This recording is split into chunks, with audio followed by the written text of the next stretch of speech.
الحمد للہ نحمدہ ونصلی علی رسولہ الکریم۔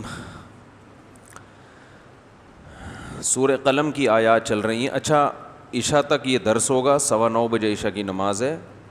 نماز کے بعد مسائل کا سیشن ہوگا تھوڑی دیر، اس میں کوئی بیٹھنا چاہے تو بیٹھ سکتا ہے، نہیں بیٹھنا چاہے تو جا سکتا ہے۔ تو یہ میں نے اس لیے پہلے بتا دیا کہ جو آپ کے ذہن میں مسائل ہیں وہ اگر آتے ہیں تو لکھ کے رکھیں ان کو، ٹھیک ہے نا، حافظے پر اعتماد نہ کیا کریں۔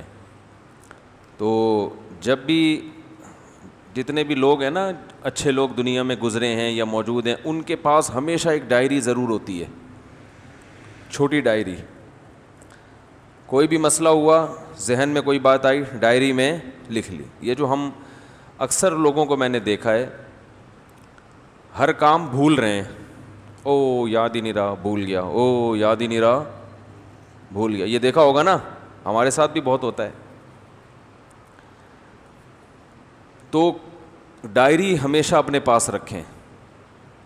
کوئی چیز ہو، دماغ میں کوئی خیال آیا، فوراً لکھ لیا اس کو۔ تو مسئلہ پوچھنا ہے، لوگ مسئلہ پوچھنے کے لیے آتے ہیں یا ملاقات کے لیے آتے ہیں، کہتے ہیں یار بہت سی باتیں دماغ میں تھیں، مفتی صاحب ذہن سے نکل گئی ہیں۔ تو اب جب مولانا صاحب ملے ہیں تو دماغ میں وہ باتیں ہیں نہیں، جب دماغ سے نکلتی ہیں تو مولانا صاحب نکلے ہوئے ہوتے ہیں کہیں۔ تو جب آپ ایک ڈائری رکھو گے، ہر بات اس میں لکھ دیا آپ نے، تو یہ مسئلہ انشاءاللہ نہیں ہوگا۔ خیر، سورہ قلم کی آیات چل رہی تھیں، پچھلے درس میں بیان کیا تھا۔ اللہ تعالیٰ نے ارشاد فرمایا کہ انہوں نے یہ کہا کہ ہم نے جو باغ لگایا ہے ہم اس کو کل جا کے کاٹیں گے۔ وَلَا يَسْتَثْنُونَ، انہوں نے انشاءاللہ نہیں کہا۔ تو اس پہ میں نے بیان کیا تھا کہ انشاءاللہ تو ایک لفظ ہے، وہ اگر بھولے سے یا غلطی سے ان سے رہ گیا تو اللہ نے اتنی بڑی سزا دی کہ لاکھوں کروڑوں کی مالیت کا باغ بیڑا غرق ہو گیا اس کا۔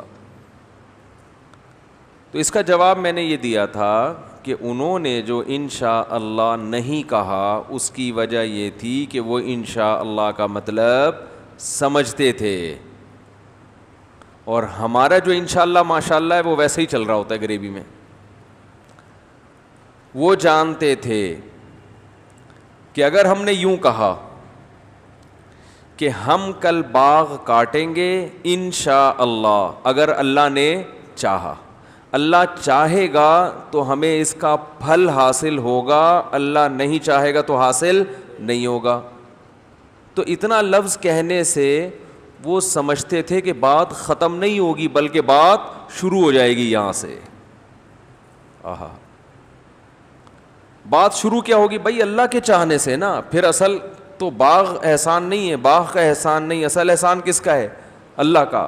ہماری محنت اصل نہیں ہے، اصل کون ہے؟ اللہ ہے۔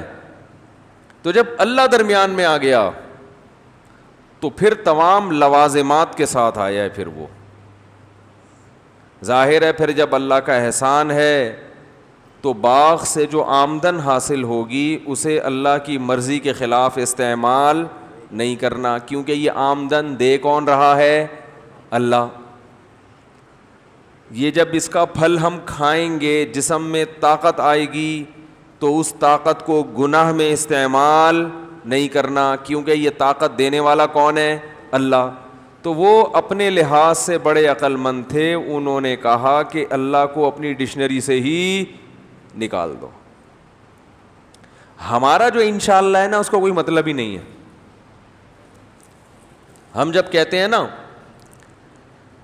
کہ میں کاروبار کروں گا، اس کے پیسہ ملے گا انشاءاللہ اگر اللہ نے چاہا، تو اس کا مطلب بس ویسے ہی اللہ نے چاہا، مسلمان ہیں انشاءاللہ ماشاءاللہ کہتے ہیں، شاید اس کی برکت ہو، برکت سے اور پیسہ حاصل ہو جائے، بس اس سے زیادہ ہماری سوچ آگے نہیں بڑھتی۔ اس کی میں نے مثال بھی دی تھی کہ ایک کلمہ وہ ہے جو ہم پڑھتے ہیں، بہت آسان ہے، کوئی پیسے نہ بھی دے تو ہم پڑھنے کے لیے تیار ہیں، لا الہ الا اللہ محمد رسول اللہ۔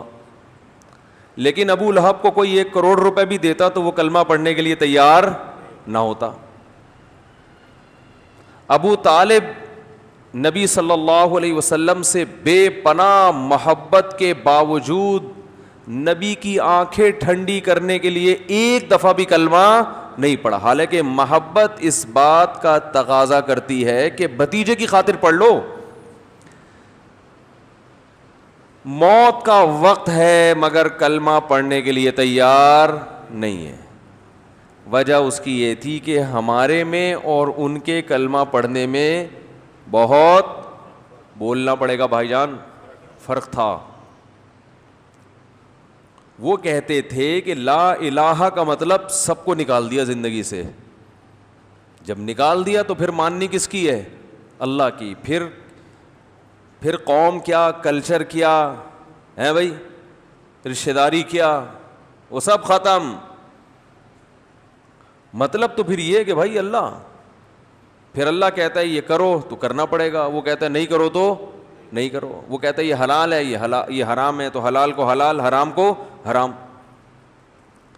دیکھو یورپ میں ڈیبیٹ ہوتی ہے ان کی اسمبلیوں میں, امریکہ میں یہ قانون یہ الاؤ ہے, یعنی یہ بننا چاہیے قانون یا نہیں بننا چاہیے, ہوتی ہے نا بحث,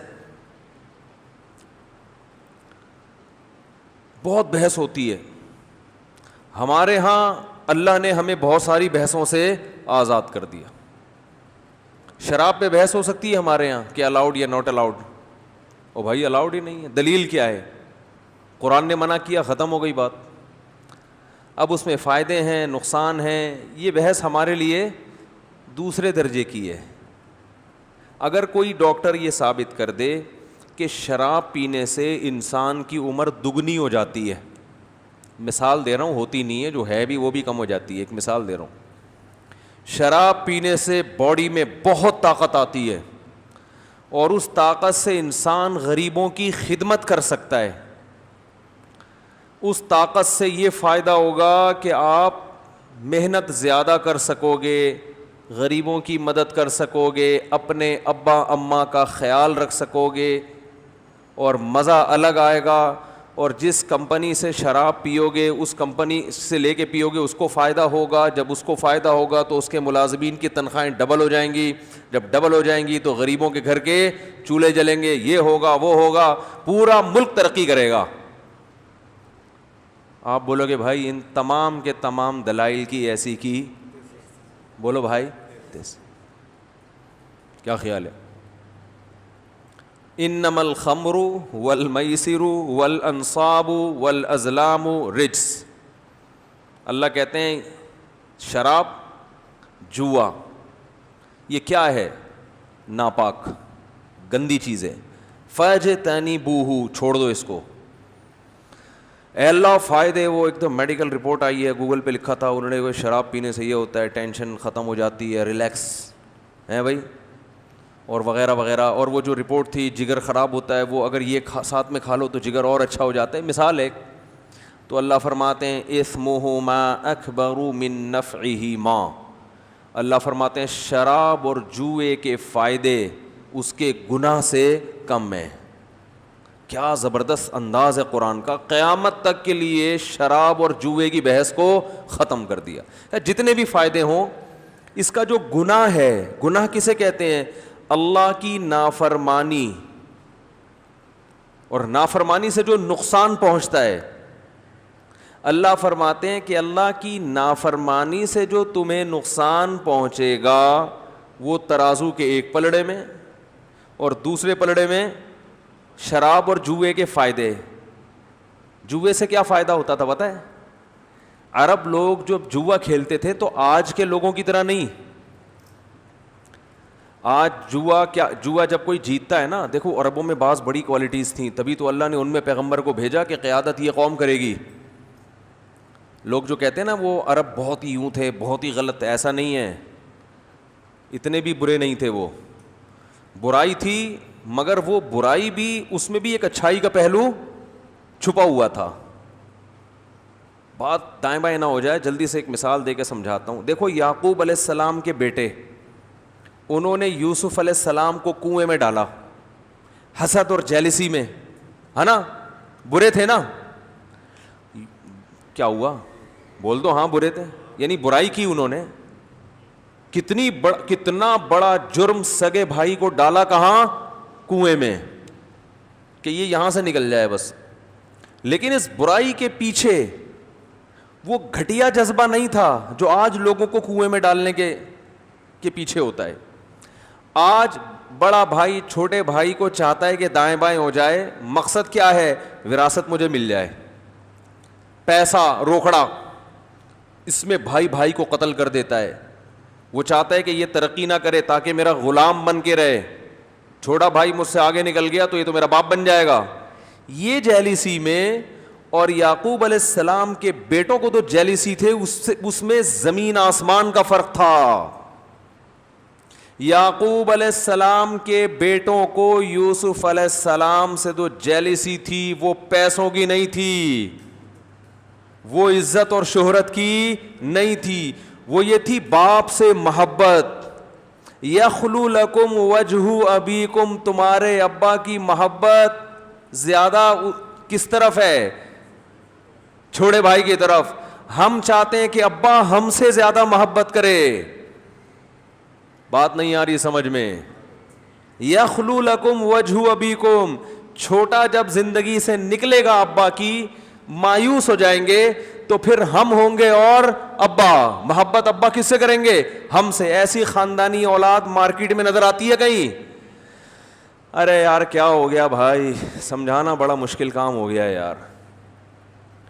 وہ میرے بھائی چراغ لے کے تلاش کرو گے نا ایسی اولاد جو ابا سے ایسی محبت کرتی ہو کہ ابا سے پیسے نہیں چاہیے, جائیداد نہیں چاہیے, ابا ہم سے ابا والی محبت زیادہ کریں. جو باپ کو بیٹوں سے محبت ہوتی ہے نا, تو ہمارے ابا وہ والی محبت مجھ سے زیادہ کریں. آج تو اولادوں کو اس کی فکر ہی نہیں ہے کہ ابا مجھ سے محبت کرتے بھی ہیں کہ نہیں کرتے.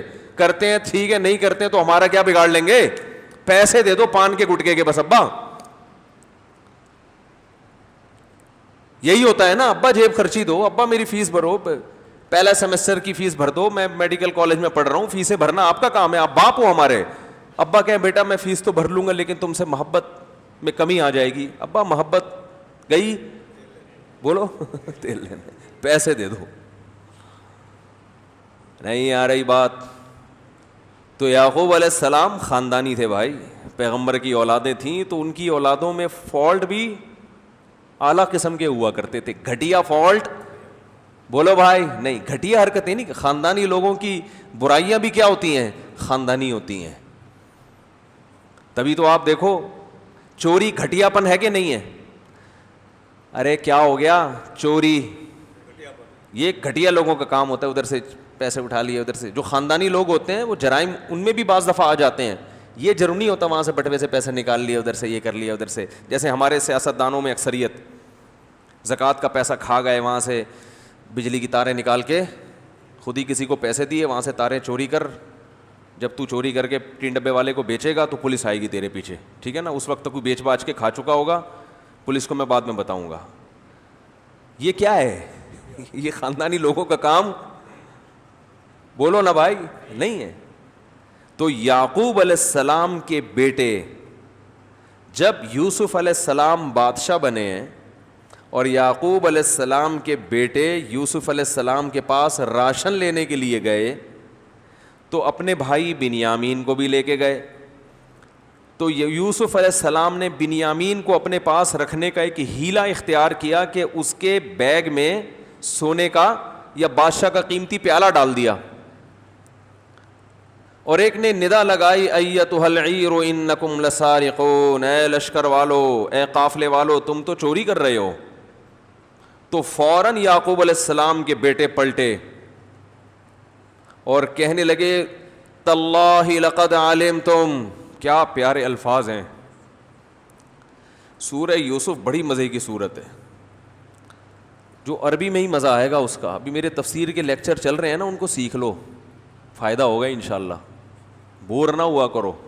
یوٹیوب پہ میرے تفسیر کے گرامر کے لیکچر نمبر 1 سے سننا شروع کرنا, درمیان سے شروع کرو گے.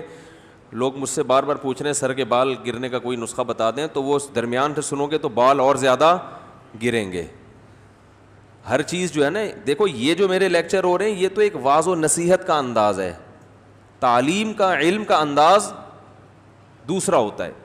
تو تفسیر کے میرے لیکچر ہیں، میرے جو چینل ہے مفتی طارق مسعود اسپیچز، اس پہ تفسیر کے لیکچر نمبر 1 2 3 4 وہ سارے لیکچر سنو. اس میں میں نے، میرا جہاں تک خیال ہے، اپنے منہ میں مٹھو بننا نہیں چاہیے، لیکن میں نے اس طریقے سے اس کورس کو ڈیزائن کیا ہے کہ بہت آسان انداز میں عوام کی سمجھ میں قرآن ہی کی زبان میں آئے.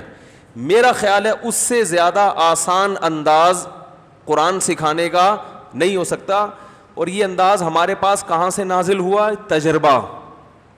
ہم نے عربی گرامر طلبہ کو بھی پڑھائی ہے مدرسوں میں، عوام کو بھی پڑھائی ہے، تو اس سے مجھے اندازہ ہوا کافی عرصہ تجربہ کہ عوام کو قرآن سمجھنے کے لیے کتنی گرامر کی ضرورت ہے جو ان کی سمجھ میں آسانی سے آ بھی جائے گی، اور اس کو سیکھنے سے قرآن بھی ان کی سمجھ میں آ جائے گا. تو آپ ضرور سیکھیں اور اس میں بوریت محسوس نہ کریں یار یہ کیا ہے، بس سن لو.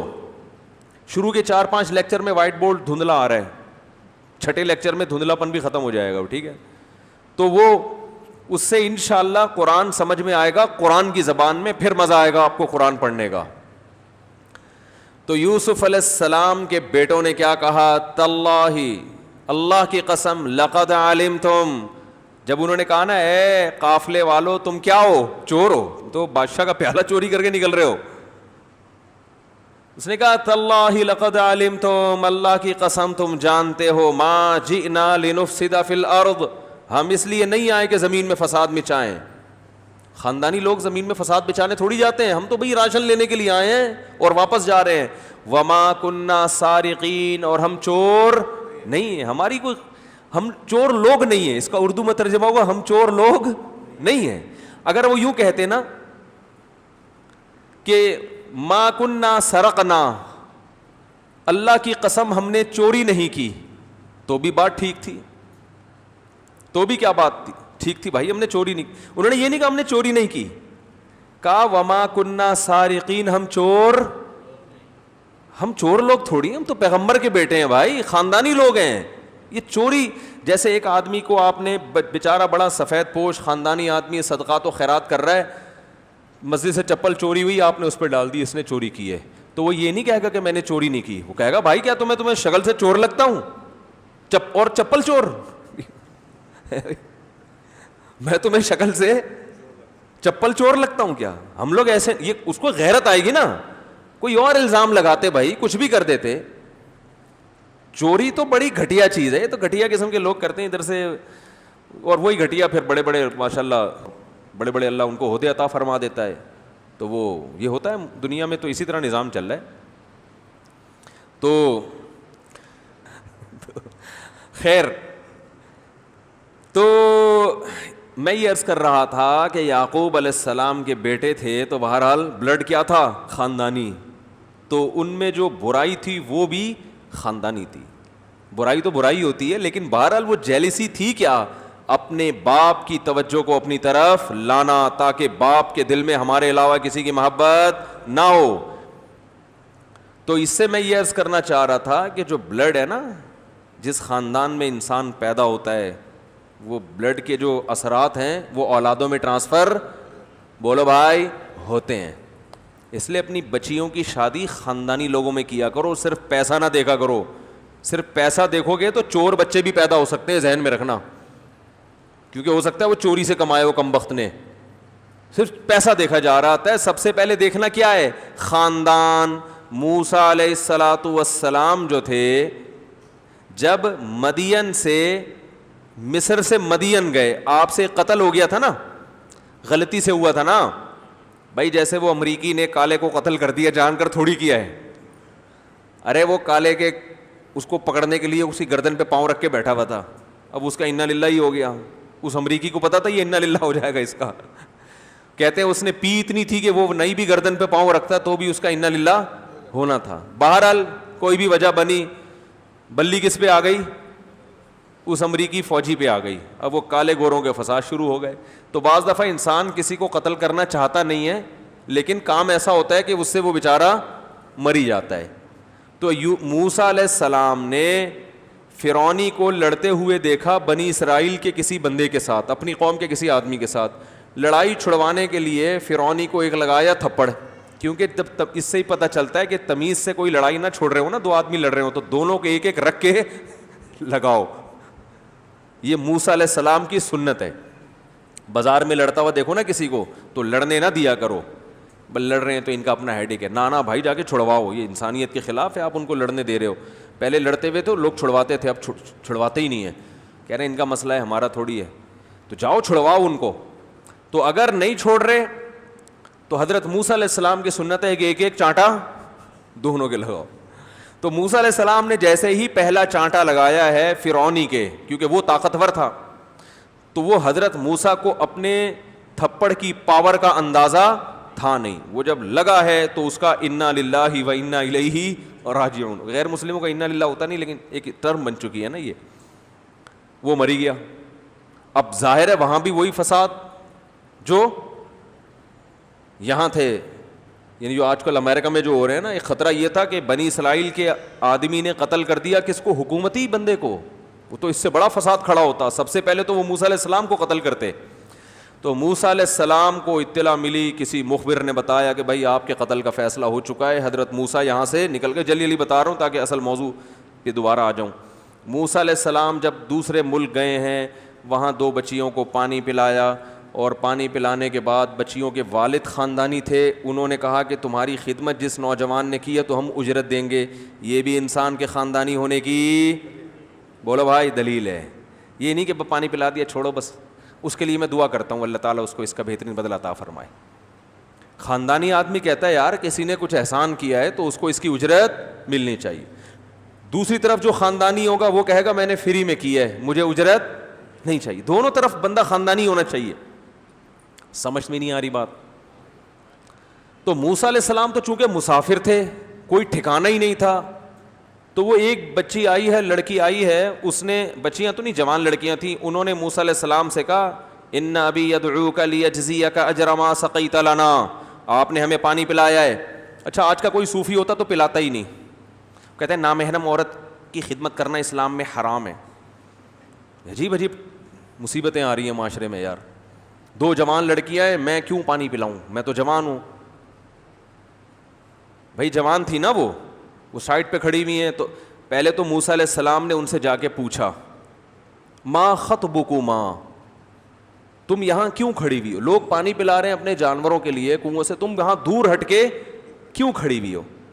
تو نامحرم سے بات کرنا بھی کیا ہے, ضرورت ہو.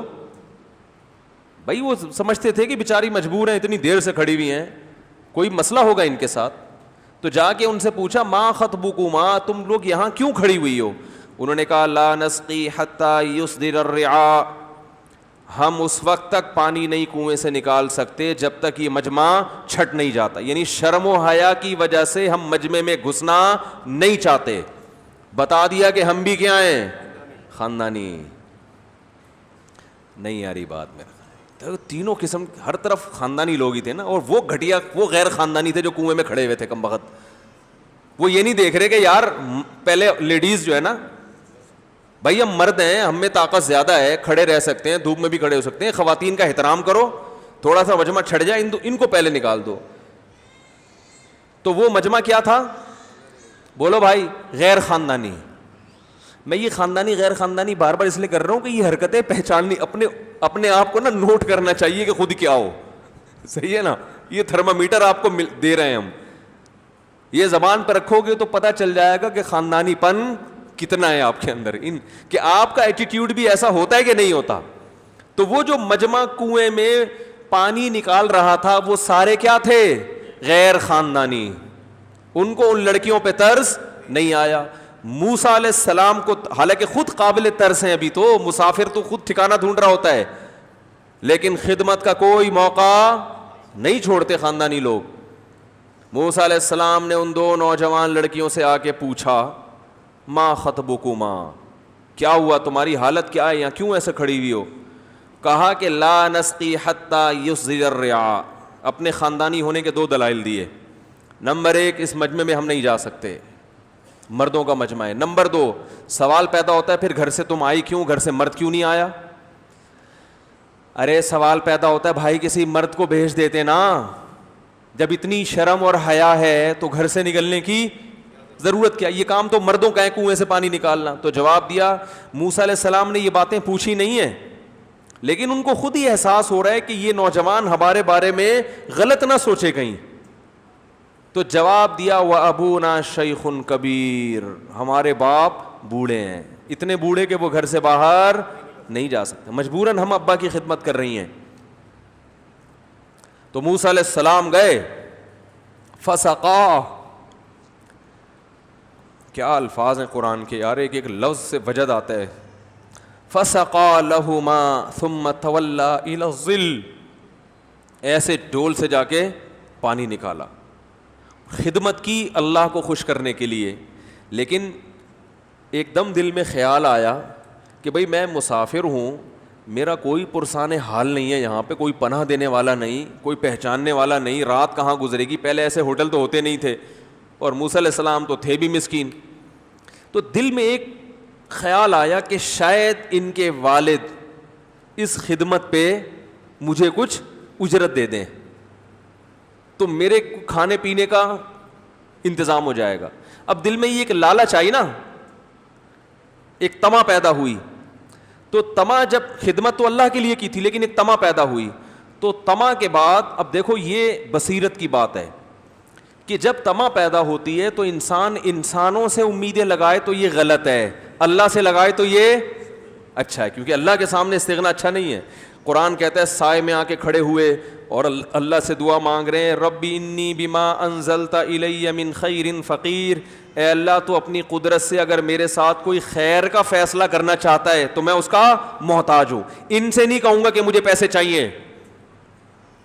نہیں آئی بات, ان لڑکیوں سے نہیں کہوں گا بھائی میں نے تمہاری خدمت کی ہے تو ابا سے جا کے کہو اور بولو مسافر آدمی ہوں, کوئی ٹھیا ٹھکانا ہو جائے تو عین نوازش ہوگی, دعاؤں کا طلبگار.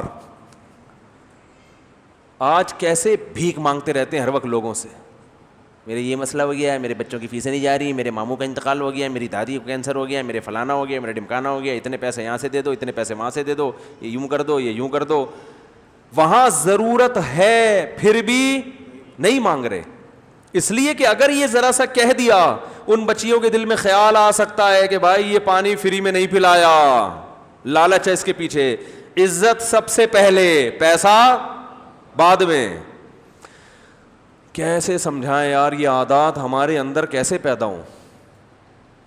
عزت کا تو خیال ہی نہیں ہے, پیسہ پیسہ پیسہ, عزت جائے تیل لینے, کیا خیال ہے. کھٹیا پن اللہ بچائے, ہر وقت مانگتے, ہر وقت مانگتے, ادھر سے یہ ادھر سے مانگ لو, ادھر سے زکوٰۃ مانگ لو, وہاں سے فطرہ مانگ لو, وہاں سے صدقہ مانگ لو, اور اشارتاً مانگ رہے ہوتے ہیں. بچے کی شادی ہونے والی ہے, ویسے اللہ کا دیا میرے پاس بہت کچھ ہے, تو بتا کیوں رہا ہے بچے کی شادی ہونے والی ہے, تاکہ اگلا پوچھے کہ بھائی جہیز ویز کی ضرورت تو نہیں ہے. وہ پوچھے گا نہیں اللہ کا ویسے تو الحمدللہ, مانگنے کے اسٹائل ہے یہ, ویسے تو اللہ کا بڑا فضل ہے, بس یہ کہ ظاہر ہے بیٹیوں کی شادیاں آج کل آسان ہے, لیکن ویسے الحمدللہ مجھے ضرورت نہیں ہے. دل میں لالچ ہوتی ہے, سمجھ رہے ہو, کہ کسی طرح جیب سے روکڑا نکالو, منہ سے پھوٹ دو بھائی اللہ کا دیا بہت کچھ ہے.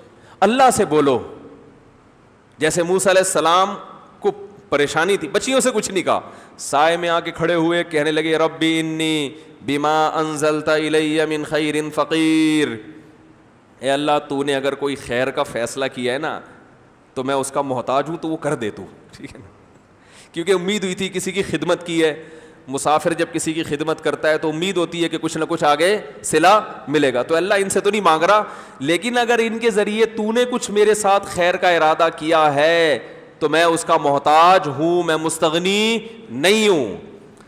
اس میں اعتدال سکھایا ہے کہ اتنے فنڈر بھی نہیں بننا کہ بس نہیں کسی سے کچھ نہیں چاہیے ہمیں, خود سے آ رہا ہو بغیر لالچ کے تو یہ اللہ کی رحمت, اور لوگوں کی جیبوں پہ نظر رکھ کے آ رہا ہو, لالچ کے ساتھ آ رہا ہو, تو یہ رحمت نہیں ہے. تو ادھر دعا مانگی ہے, اللہ نے دعا قبول کی. ان بچیوں نے جا کے ابا کو بتایا کہ ایسے ایک نوجوان تھا جس نے ہماری خدمت کی. ابا چونکہ خاندانی تھے, بعض لوگوں نے کہا وہ شعیب علیہ السلام تھے, مگر اس کی کوئی دلیل نہیں ہے. ابا تھے کیا, خاندانی, بچیاں بھی خاندانی. انہوں نے بھی جا کے بتایا ابا کچھ اجرت ملنی چاہیے. ابا تھے خاندانی, انہوں نے کہا ایک بیٹی کو کہا کہ جاؤ اس کو بلا کے لاؤ, ہم اسے اس کی کچھ اجرت دینا چاہتے ہیں. فجاءتہ احداہما تمشی علی استحیاء, اللہ فرماتے ہیں حیا کے ساتھ چلتی ہوئی آئی. دیکھو اس کو بیان کرنے کی ضرورت کیا تھی, حیا کیا, اللہ بتاتے تھے ویسے ہی آئی. جب آپ کوئی واقعہ بتاتے ہو تو اس میں جو اہم جز ہوتے ہیں انہی کو ہائی لائٹ کرتے ہو نا. خاص طور پہ اللہ تو ایسی چیزوں کو ہائی لائٹ کریں گے جو ضروری ہیں. اللہ یہ بھی کہہ سکتے ان میں ایک آئی اور کہا کہ چلو ابا تمہیں اجرت دینا چاہتے ہیں, نہ اللہ نے کہا فجاءتہ احداہما تمشی علی استحیاء, ان میں سے ایک آئی حیا کے ساتھ چلتے ہوئے. یہ اللہ خاندانی ہونے کو کیا کر رہے ہیں, بولو بھائی, پکا کر رہے ہیں کہ بہت ہی خاندانی تھی کہ جب چل رہی ہے تو کس کے ساتھ, حیا کے ساتھ. تو اللہ کو عورت کی چال میں حیا پسند ہے. سمجھتے ہو کہ نہیں سمجھتے, آج کل ہمارے جو میڈیا ہے نا اس نے عورت کو کیا بنا دیا ہے, بولڈ. جتنا زیادہ مردوں کی آنکھوں میں آنکھیں ڈال کے کانفیڈنس کے ساتھ بات کرے گا یہ ہے خاندانی. اس کی بھی ضرورت کبھی پڑتی ہے, جب پڑھے تو ٹھیک ہے آنکھوں میں آنکھیں ڈال کے بات کرے, لیکن نارملی عام حالات میں اس کی ضرورت نہیں پڑتی. اس کا نتیجہ نکلے گا کہ میاں کے ساتھ بھی اسی طرح بات کرے گی. پھر وہ کیا خیال ہے, سسر کو بھی آنکھیں دکھائے گی, بھائی کو بھی آنکھیں دکھائے گی. اور پھر یاد رکھو مرد جب آنکھیں دکھاتا ہے تو برداشت ہو جاتی ہیں, جب خواتین آنکھیں دکھاتی ہیں نا پھر وہ 4 آنکھیں دکھاتی ہیں, 2 نہیں دکھاتی. سمجھ رہے ہو کہ نہیں سمجھ رہے, سمجھ تو سب رہے ہو, بھگتے ہوئے ہو.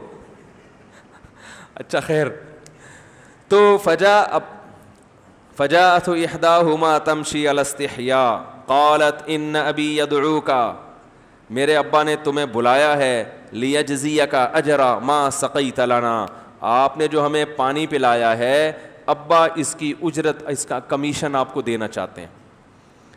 موسیٰ علیہ السلام چلے گئے, یہ نہیں کہا کہ نہیں مجھے نہیں چاہیے. بھائی ضرورت ہے تو اب خود سے آ رہا ہے تو اتنا زیادہ فنٹر بننے کی بھی انسان کوشش نہ کرے. لوگ کرتے ہیں نا اتنا استغنا کہ بھائی اللہ کی ایک نعمت مل رہی ہے, آپ محتاج بھی ہیں, کوئی جاب کا بندوبست بھی ہو رہا ہے, تو بھائی جاؤ نا. نہیں جی ہمیں تو اللہ کھلائے گا, اللہ پلائے گا. تو اللہ ایسے ہی تو کھلائے گا, کوئی آسمان سے تھوڑی فرشتہ لے کر آئے گا تمہارے منہ میں نوالے بنا کے دے گا. تو کورونا سے اللہ بچائے گا, احتیاط کرو گے تو بچائے گا میرے بھائی. اور جھپیاں پاؤ گے ایک دوسرے کے ساتھ تو مارے گا بھی کون, اللہ ہی مارے گا. پھر صرف بچائے گا نہیں, وہ مارے گا بھی وہی. پھر یہ جتنے مرے ہیں یہ اللہ نہیں تو مارے سارے, بچا بھی اللہ رہا ہے, مار بھی اللہ رہا ہے. تو خیر موسیٰ علیہ السلام, کیا یار یہ مجھے واقعہ میں مزہ اتنا آتا ہے, وہ ایک تو قرآن کی آیتوں میں لطف اتنا ہے کہ وہ میرا اصل ٹاپک تو سارا رہ ہی جاتا ہے. میں خیر جلدی سمیٹتا ہوں, اصل بات کی طرف آتا ہوں. موسیٰ علیہ السلام جب وہاں گئے ہیں, اصل میں اس واقعے کا نا ایک پہلو بڑا خاندانی ہے, ایک لفظ بھی زائد نہیں ہے اس واقعے میں. تو وہاں گئے ہیں تو قرآن کہتے ہیں فلما قص علیہ القصص, جو بچیوں کے باپ تھے نا ان کے ایک خاندانی ہونے کی ایک اور دلیل کہ انہوں نے ان نوجوان کو بلا کے ایسا نہیں کہا کہ پہلے سے ایک لفافہ رکھا ہو, بھائی یہ بچی سے کہا یہ ان کو پکڑا دینا, اور بولا چلو دروازے سے واپس نکل لو.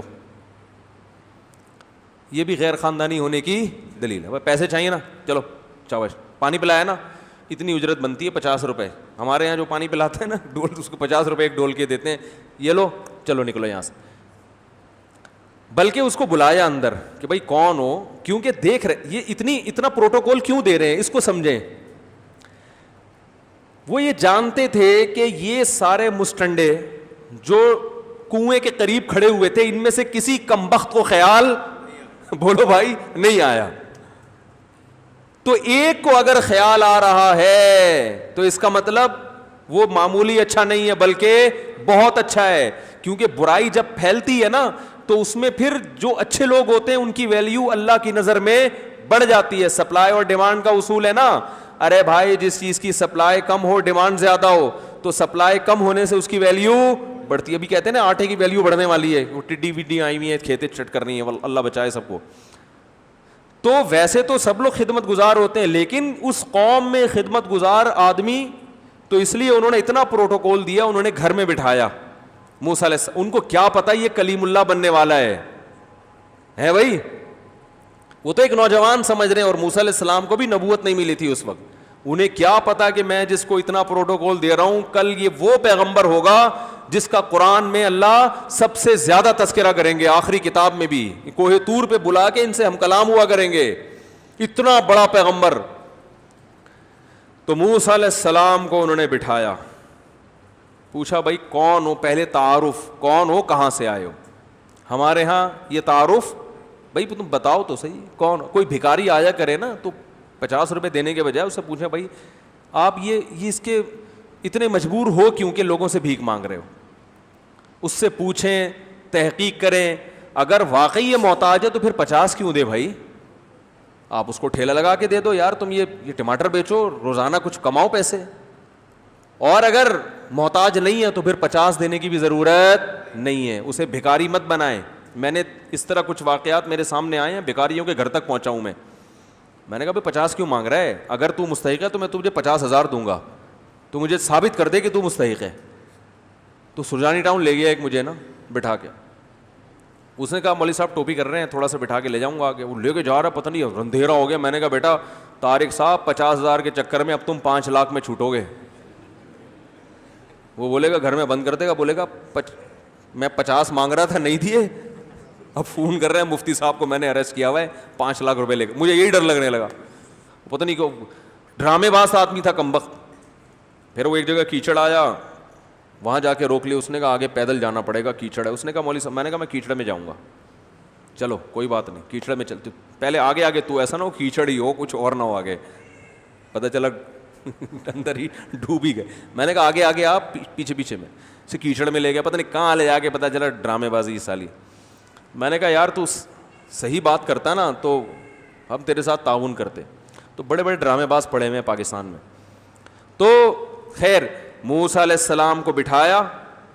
موسیٰ علیہ السلام نے ان سے کیا پوری تفصیل پوچھی, تعارف پوچھا. موسیٰ علیہ السلام نے پورا واقعہ بتایا, ایسے میں نے قتل کیا کسی کو, ناحق غلطی سے ہو گیا قتل, مجھ سے جان کر نہیں کیا, تو میں اس طرح فرعون کے مظالم بیان کہ بھائی میں ملک چھوڑ کر آیا ہوں. انسان بعض دفعہ زبان سے پتہ چل جاتا ہے کہ یہ جھوٹ نہیں بول رہا. ان بچیوں کے باپ کو اندازہ ہو گیا کہ یہ اس کے چہرے کا نور بتا رہا ہے کہ یہ جھوٹ نہیں بول رہا. ورنہ مسافروں کے پاس کہانیاں بہت ہوتی ہیں, آپ کو کہیں ایسا مل جائے کہ میں یوں کر کے آیا, یوں کر کے, آپ نے پتہ چلا اپنی بیٹی پکڑا دی اس کو کہ بھئی قرآن میں بھی آتا ہے. آج کل بڑے بڑے فراڈی پڑے ہوئے ہیں. تو ان کو موسیٰ علیہ السلام کے چہرے کے نور سے اور آپ کے بات چیت سے اندازہ ہو گیا کہ یہ جھوٹ نہیں بول رہے. فرمایا لا تخف نجوت من القوم الظالمین, لڑکیوں کے باپ نے تسلی دی, اب تم خوف نہ کرو, اللہ نے تمہیں ظالموں سے نجات دے دی. تو اب بیٹیوں میں سے ایک نے کہا استاجرہ, ابا اسے اجرت پہ رکھ لیں, ملازم رکھ لیں, ہمارے گھر میں کوئی مرد نہیں ہے کمانے والا, یعنی بکریاں چرانے والا, تو اسے آپ بکریاں چرانے کے لیے رکھ لیں, اس کا بھی کام ہو جائے گا. ان کو ظاہر ہے روزگار چاہیے نا مسافر کو, اور ہمیں بھی گھر سے باہر نہیں نکلنا پڑے گا. بیٹی یہی کہہ سکتی تھی نا, وہ یہ کہتی ابا ان میں اس سے میری شادی کرا دیں, تو یہ حیا کے خلاف ہوتا. ممکن ہے بہت سے والدین کہیں ہماری بچی نے ہم سے کہا تھا کہ ابا میری وہاں سیٹنگ چل رہی ہے, میری شادی کرا دیں, تو رکھ کے ہم نے صحیح تھپڑ مارا تھا اس کے, پھر بالکل صحیح کیا تھا. تو آپ نے غلط اس لیے کیا تھا کہ جب باپ خود فکر مند ہوتا ہے تو بیٹی کو کہنے کی ضرورت نہیں ہوتی. ابا کو جب فکر نہیں ہوتی تو پھر بیٹی کا ہی فرض ہے کہ وہ بتا, سیٹنگ ویٹنگ نہیں, بتا دے کہ میری وہاں شادی کرا دو, پھر نہ کہنا حیا کے خلاف. یا تو گھر کی بیٹیوں کی شادی کی فکر کرو, بالغ ہوتے ہی رشتہ تلاش کرو ان کے لیے, پھر بیٹیاں کبھی نہیں کہیں گی, ان کو شوق نہیں ہوتا. جیسے وہ بیٹی یہ کہہ رہی ہے کہ اس کو اجرت پہ رکھ لیں, بکریاں چرائے گا, ابا کو فکر کس کی لگی ہوئی ہے, بھائی بیٹیاں جوان ہو گئی, ان کے لیے رشتہ چاہیے کہ نہیں چاہیے. تو ابا اپنی ذمہ داری پوری کریں تو پھر بیٹیوں کو یہ کہنے کی ضرورت نہیں ہے.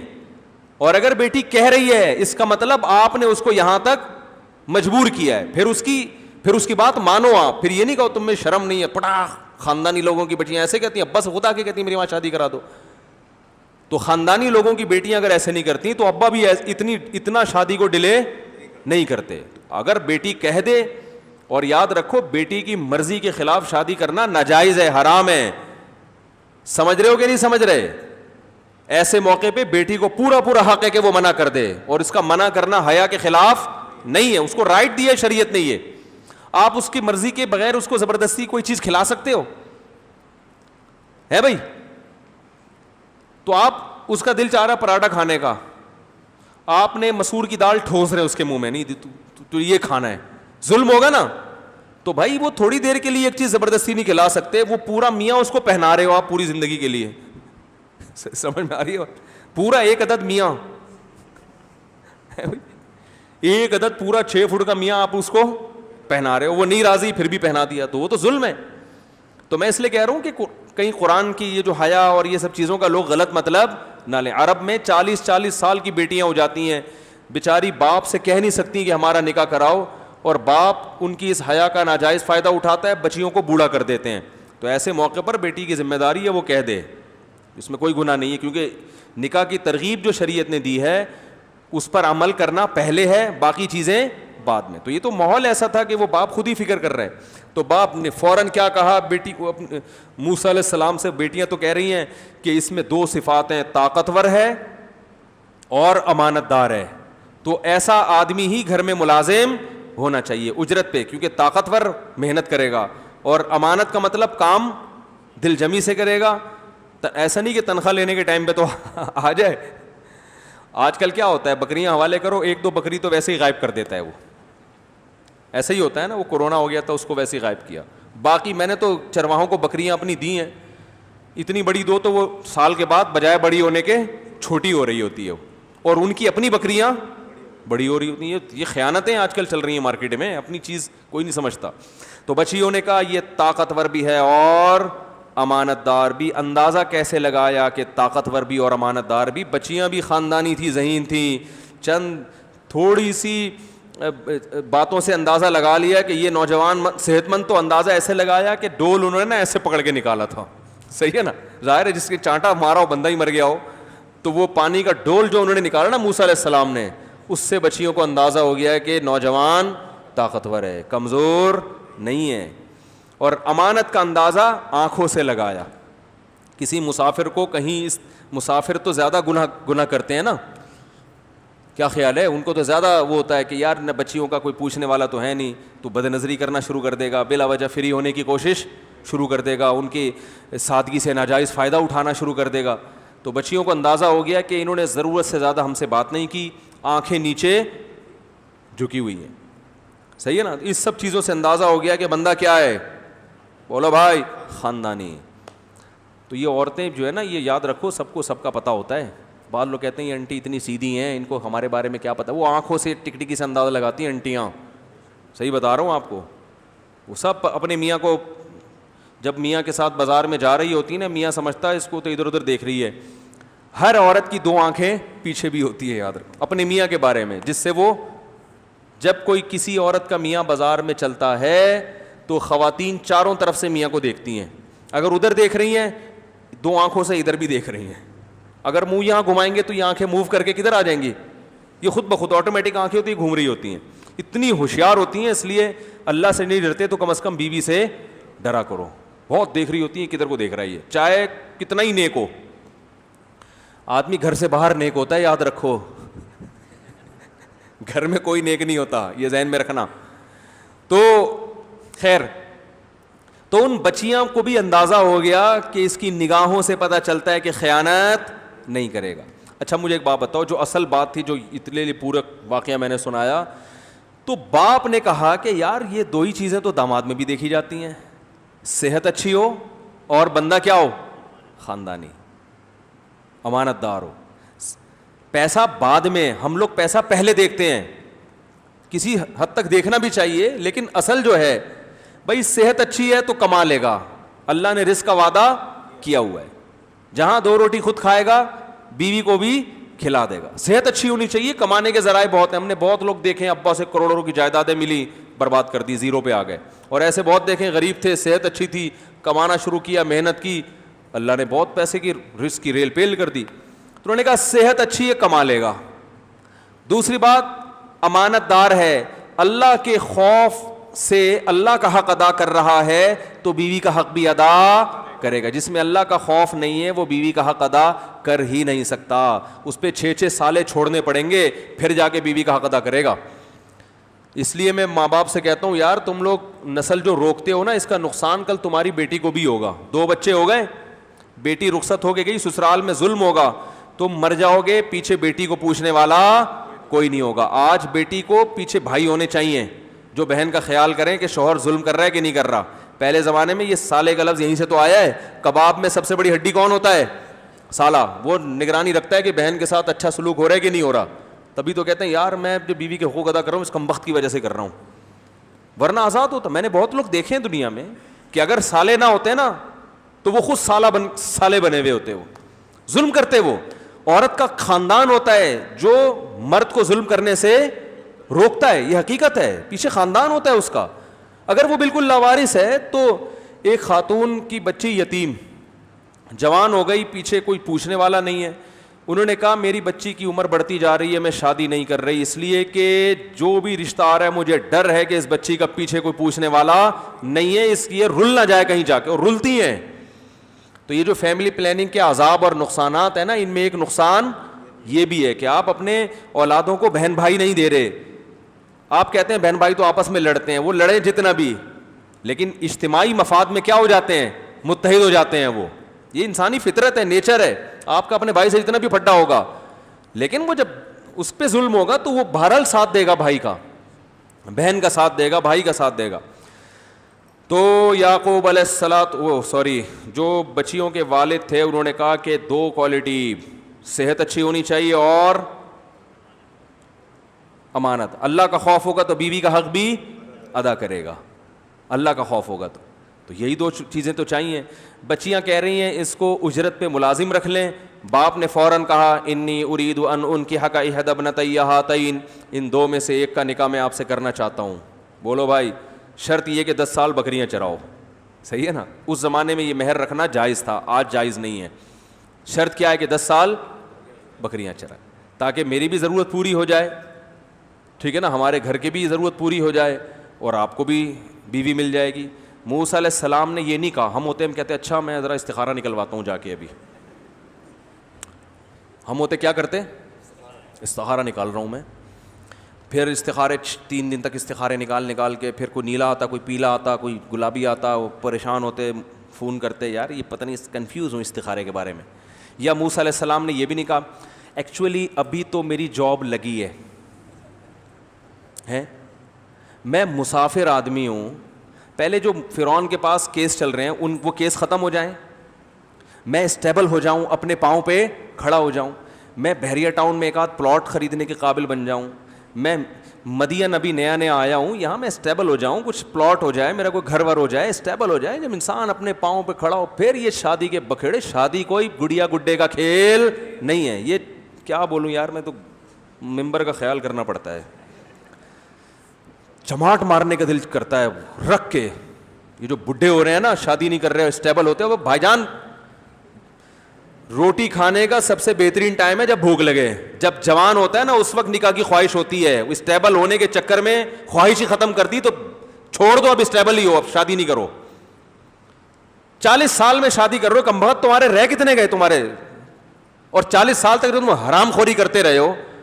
جو کیا بولوں میں یار, ابھی اس حرام کے جو تمہیں چسکے لگے ہیں نا, اب وہ شادی کے بعد چھوٹنے والے نہیں ہیں. ہاں اب نہیں چھوٹیں گے وہ, اب وہ حرام میں زیادہ مزہ آئے گا. بیوی تو ایک فارمیلٹی کے لیے تم نے رکھی ہوئی ہے, چلو یار بیوی ہے ٹھیک ہے, ایک عدد اچھے لوگوں کی نشانی ہے, وائف بھی ہوتی ہے ان کے, ایک آدھ بچہ بھی ہوتا ہے.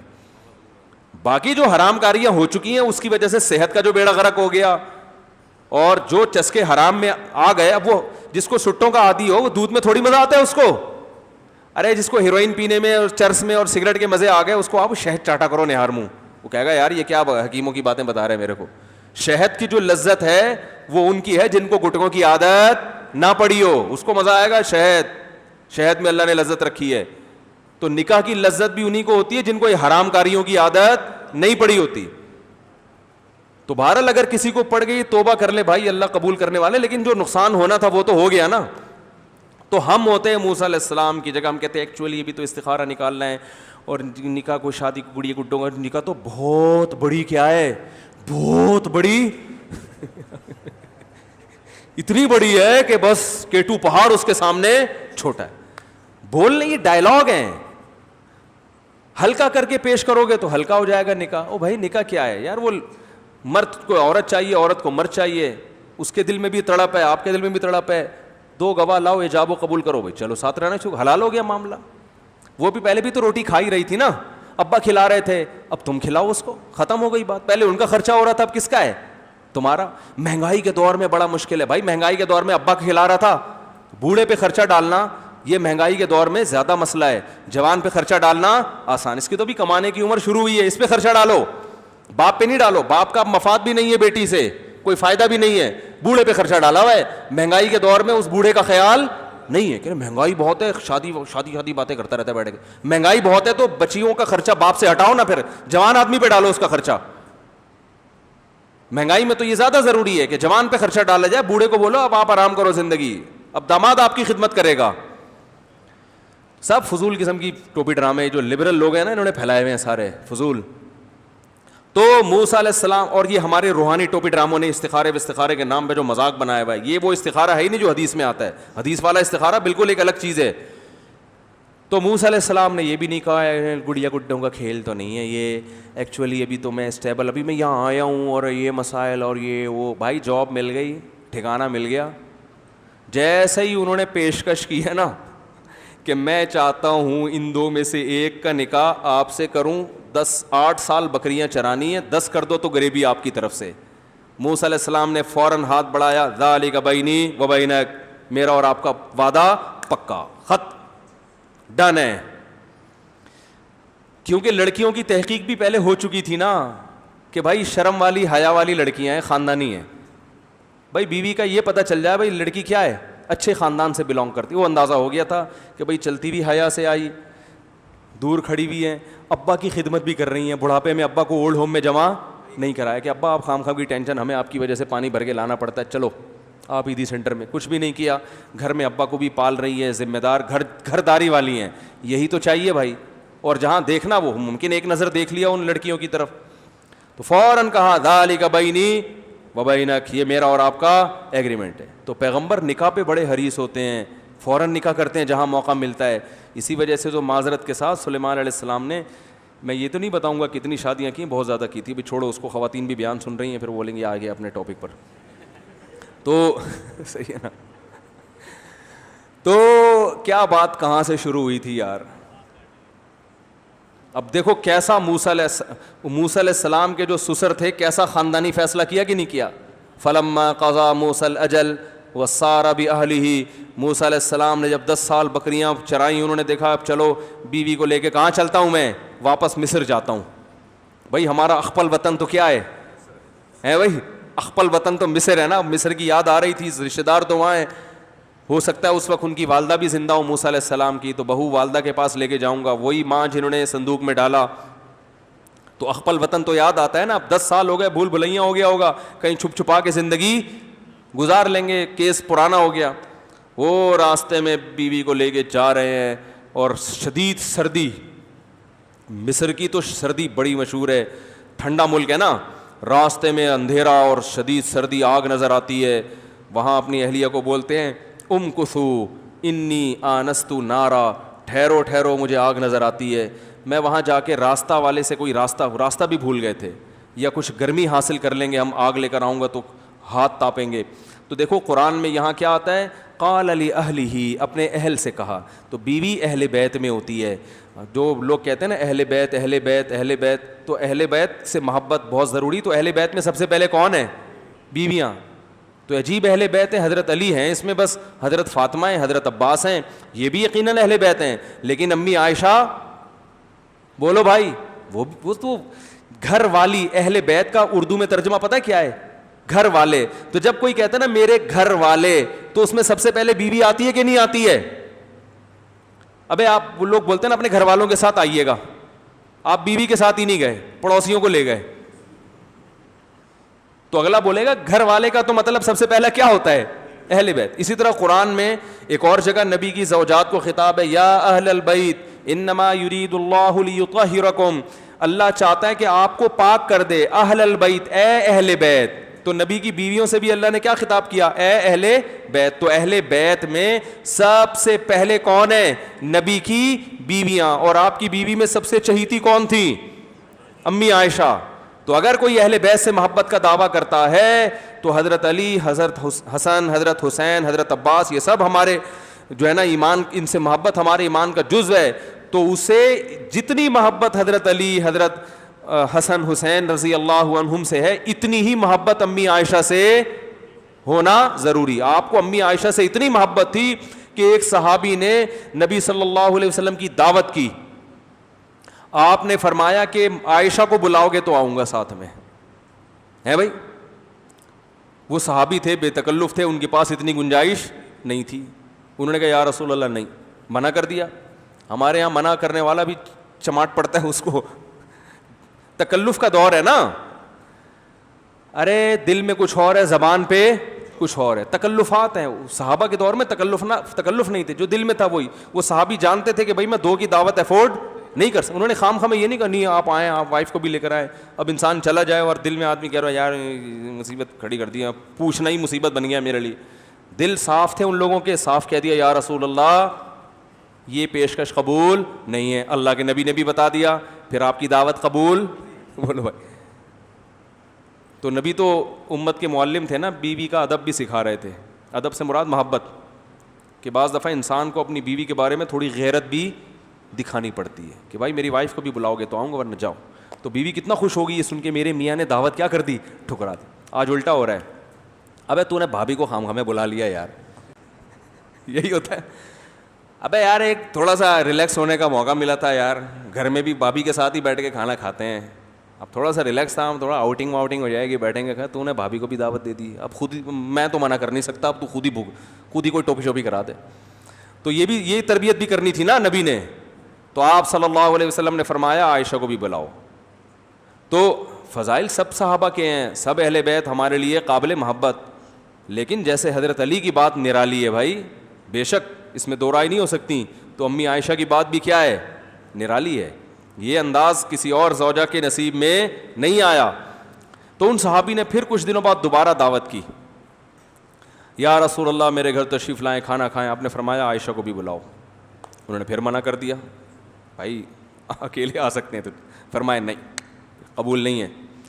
تیسری دفعہ پھر دعوت کی, آپ نے فرمایا عائشہ کو بھی بلاؤ. انہوں نے پھر قبول کر لی. ممکن ہے تیسری دفعہ پہلے سے انتظام کر کے آئے ہوں.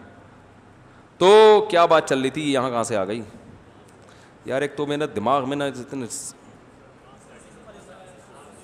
موسیٰ علیہ السلام کا تو واقعہ تھا ہی. ہاں اہل سے بات آئی تھی کہ موسیٰ علیہ السلام کیا کہہ رہے ہیں, اپنی اہل سے, گھر والوں سے کہا. تو اہل بیت سے محبت میں امہات المومنین سے محبت, وہ اہل بیت کی محبت میں داخل ہے. اور ان میں سب سے زیادہ کس سے, امی عائشہ اور پھر حضرت خدیجہ رضی اللہ تعالی عنہ. خیر, تو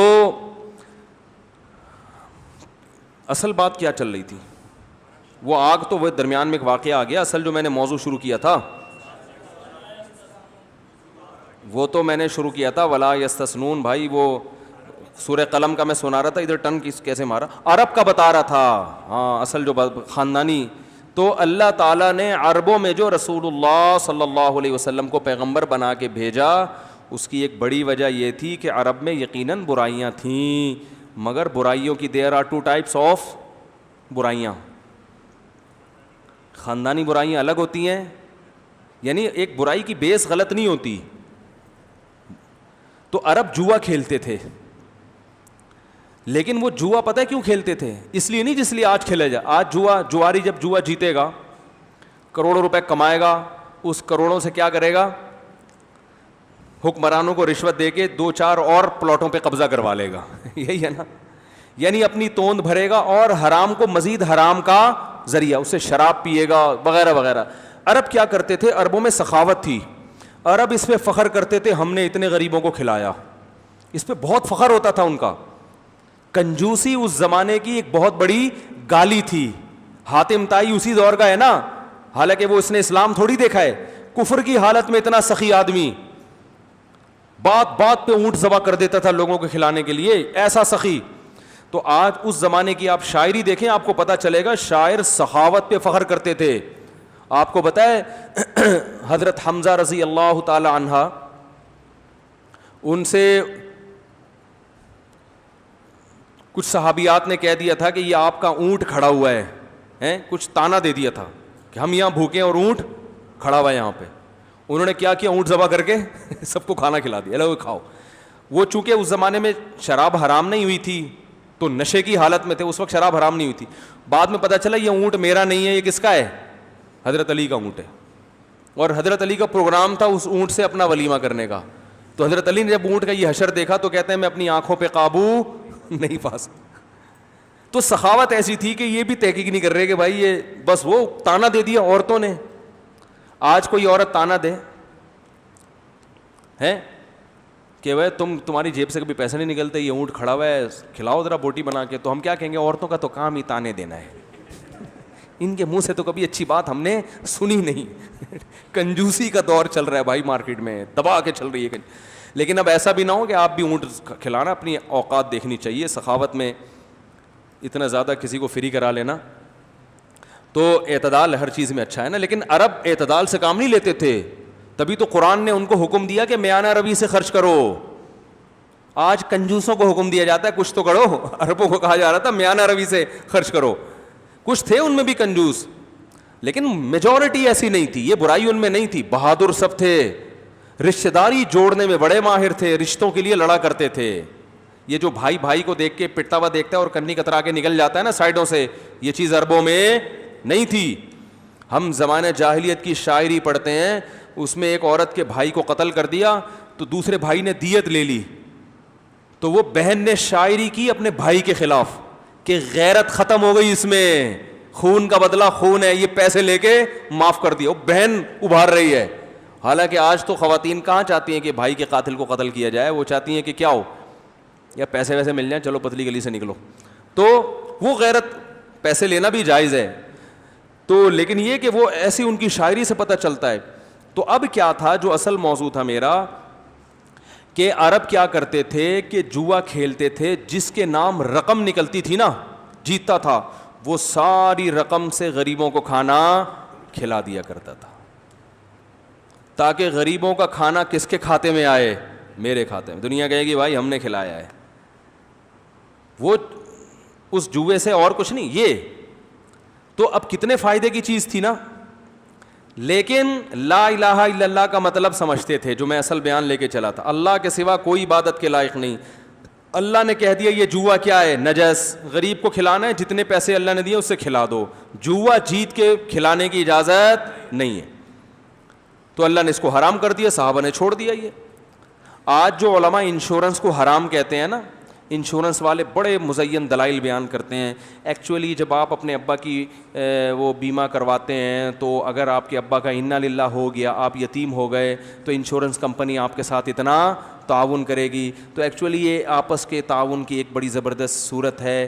مفتی صاحب تو مروا دیں گے, ہیں انشورنس نہیں کراؤ, آپ کی گاڑی کو حادثہ ہو گیا, کلیم کر کے آپ کو اتنے پیسے مل جائیں گے. علماء کہتے ہیں بھائی جو حرام ہے وہ کیا ہے, یہ تعاون کی جائز صورت نہیں ہے, اس لیے کہ یہ قمار ہے, ایک طرح کا جوا ہے. ابا مر گئے تو مل جائیں گے, نہیں مرے تو جوا تو جوا ہوتا ہے نا, داؤ پہ رقم لگائی جا رہی ہے نا. گاڑی کو ایکسیڈنٹ, دیکھو انشورنس والے ایک چیز بتاتے ہیں اپنے مطلب کی. ایکچولی آپ کے انشورڈ ہونے سے آپ کو یہ فائدہ ہوگا کہ آپ انشورڈ ہیں, یعنی آپ کو کچھ بھی ہوا حادثہ نا تو آپ کو پیسے ملیں گے. یہ نہیں بتاتے کہ حادثہ نہیں ہوا تو کیا ہوگا, آپ کے پیسے ڈوب جائیں گے. حادثہ ہونا یقینی ہے, یقینی ہے کیا, نہیں ہے نا. حادثے ہونے کا چانس 1% ہوتا ہے, لہذا 1% چانس ہے کہ آپ کو پیسے ڈبل کر کے مل جائیں. 99% چانس ہے کہ آپ کی جو پریمیم ہے, جو قسطیں, وہ تو بہرحال کہاں گئیں, تیل لینے گئیں. اور اگر وہ بزنس میں اسے لگا دیتے ہیں تو سود دیتے ہیں, پھر وہ سودی لین دین ہے. تو اس لیے یہ قمار ہی ہے, یہ غرر ہے, قمار ہے, یہ جائز نہیں ہے, حرام ہے, چاہے کتنا اچھا لیبل لگاؤ.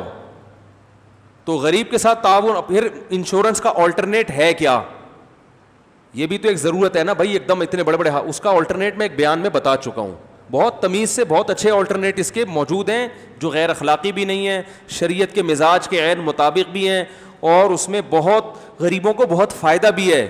لیکن وہ یہ انشورنس کمپنیاں کبھی اس کو اختیار نہیں کریں گی, کیونکہ ان کا مقصد لوگوں کے ساتھ تعاون نہیں ہے, ان کا مقصد پیسہ کمانے کا ایک جدید طریقہ.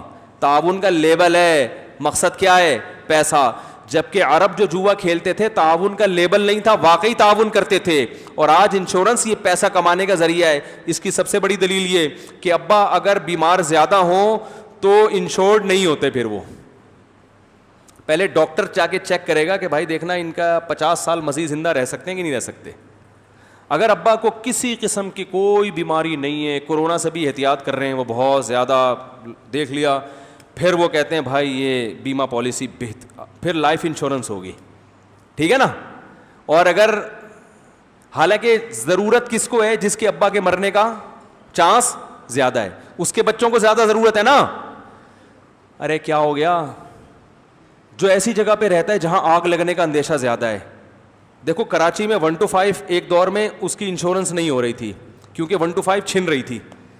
تو ایسے موقع پہ تو انشورنس کی ضرورت پبلک کو زیادہ کہ نقصان کی تلافی ہو. انہوں نے کہا نا نا نا نا نا, جب امن و امان ہوگا 1 to 5 کوئی نہیں چھینے گا, پھر ہم کیا کریں گے؟ اب اپنی بائک کی انشورنس کروائیں. تو یہ بزنس ہے. دیکھو راشن جب ہم تقسیم کرتے ہیں کوشش کرتے ہیں جہاں لوگ بالکل بھوکے مر رہے ہو وہاں دے نا, ایسا ہی ہے نا. اور اگر آپ راشن تقسیم کر رہے ہو ڈیفینس میں ہزار گز کے بنگلوں میں جا کے, اس کا مطلب یہ راشن کا لیبل ہے, مقصد کچھ اور ہے. تو انشورنس والے بھی جو جتنا بیمار ہوگا اس کی انشورنس کا پروفٹ اتنا ہی کم ہوگا, یا بلکہ ہوگا, بعض کا تو ہوتا ہی نہیں ہے. اب دیکھو کل کسی نے پھانسی کے پھندے پہ چڑھنا ہے, اس کے چھوٹے یتیم بچے ہیں, وہ بیچارے بالکل رل جائیں گے. اب کوئی انشورنس کروانے جائے کہ میرے ابا کے جو ہے نا لائف انشورنس کر لیں, وہ مر جائیں گے تو ہمیں پیسے وہ کھائیں گے, چلو نکل یہاں سے, ہم کو پاگل ہیں کیا؟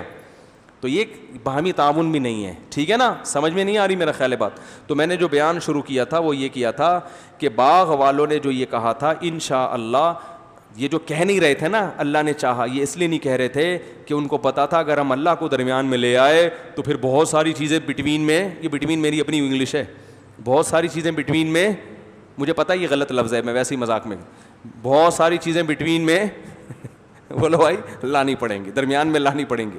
پھر زکوٰۃ بھی نکلے گی, پھر جب ہم کھانا کھائیں گے پھر اس جو انگور باغ سے توڑیں گے اس کی شراب بھی نہیں بنا سکتے, پھر غریبوں کا حق بھی دینا پڑے گا, عشر دینا پڑے گا, اور جناب جب وہ جسم میں طاقت آئے گی تو یہ بھی نہیں کرو, یہ بھی نہیں کرو, بہت سارے حکامات ہیں. تو بالکل ایسے ہی جیسے ہمارے کلمہ پڑھنے میں ہم 100 دفعہ پڑھتے ہیں تو کوئی اثر ہی نہیں پڑتا. ابو جہل کو پڑھا تھا, پتہ تھا ایک دفعہ بھی پڑھ لیا تو لائف پوری چینج ہو جائے گی, کیونکہ اللہ درمیان میں آئے گا تو پھر اللہ کے تمام حکام. پھر اللہ نے کہہ دیا انشورنس حرام ہے تو کیا ہے بھائی؟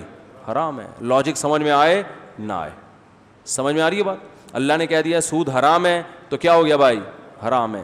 کل ایک صاحب نے مجھے کہا کہ وہ مورگیج پہ لوگ وہاں مکان لے رہے ہیں, ایک صاحب نے لیا اور اتنا بیمار ہو گئے, تو بیمار ہونے کے بعد کیا ہوا کہ حکومت نے ان کا سارا قرضہ معاف کر دیا, تو بڑے پروفٹ میں چلے گئے وہ.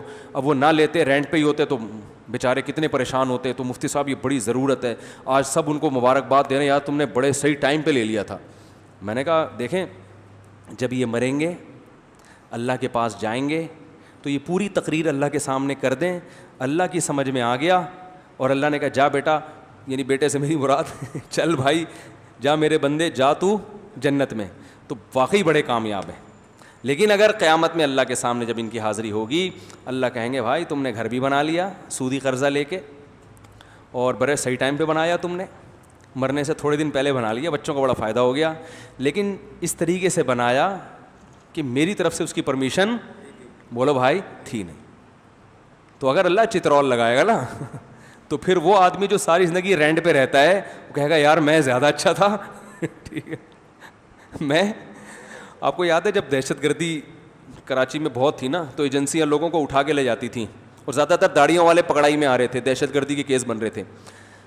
تو ادھر ایک صاحب رہتے تھے, ان کو بیچاروں کو نا وہ ان کے کسی سے سلام دعا تھی, اس سلام دعا کے چکر میں ان کو اٹھا لیا. ان کو بھی تفتیش کے دوران تو یہ دیکھتے ہی نہیں ہے کہ یہ گناہ یعنی کسی کیس میں ہے بھی کہ نہیں ہے, وہ تو غریبی میں کہہ رہے ہیں ہو سکتا ہے کچھ نکل آئے اندر سے. اس کو بیچارے کو مارا پیٹا, کہہ رہے اچھا تم بھی فلاں کے ساتھ یعنی کسی ایکٹیویٹی میں انوالو تھے, تو جواب میں کہہ رہے ہیں اللہ کی قسم میں تو نماز بھی نہیں پڑھتا.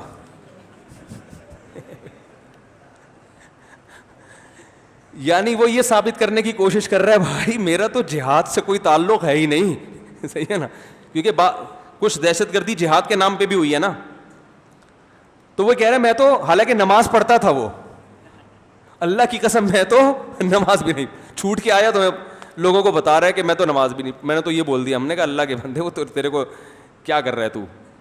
تو ایسے ہی جو سود پہ قرضہ لے کے گھر بنا لیا, قیامت کے دن جب چترول لگیں گے نا بھائی, صحیح ہے نا, تو وہ بھی یہی کہیں گے اللہ, وہ پھر سارا بیان جو ہے نا ان کا, ابھی تو کہہ رہے ہیں بہت خوش قسمت ہیں, بہت ماشاء اللہ صحیح ٹائم پہ صحیح کام کر لیا, اور سارا قرضہ بھی گورنمنٹ نے پھر کیا کر دیا, معاف کر دیا. تو قیامت میں پھر سارا اسٹیٹمنٹ چینج ہو جائے گی, سب الٹے الٹے بیانات آنا شروع ہو جائیں گے.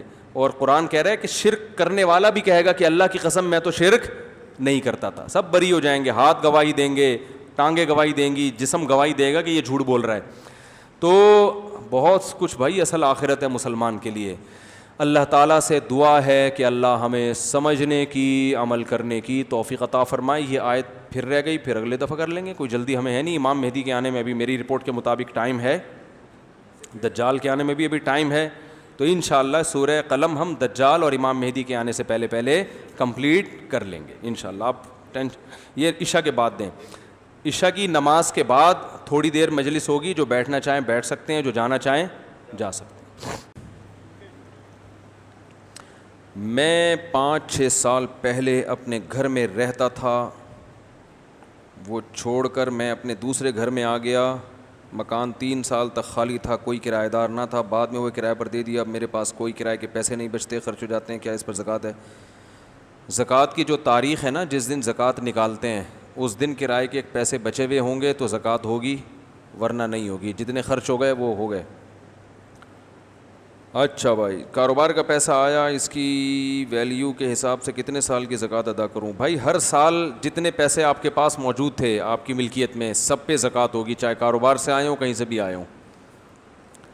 خاص اس ڈیٹ کو جو جس پہ زکوٰۃ نکلتی ہے, اور وہ اسلامی ڈیٹ ہونی چاہیے. میرا ایک بیان ہے زکوٰۃ کے مسائل, آڈیو بیان ہے, وہ سن لیں انشاءاللہ سمجھ میں آ جائے گا. حال ہی میں ایک اداکار نے دوسری شادی کی جس پر لوگوں نے کافی تنقید کا نشانہ بنایا. حالانکہ اس سے پہلے ان کی دوستی تھی تو کوئی برا نہیں کہہ رہا تھا. یہ ہماری عوام کی کس طرف جا رہی ہے؟ عوام سے پوچھ کے بتاؤں گا بھائی کس طرف جا رہی ہے. اداکار نے دوسری شادی کی ہے, یہ کس نے پرچہ بھیجا ہے؟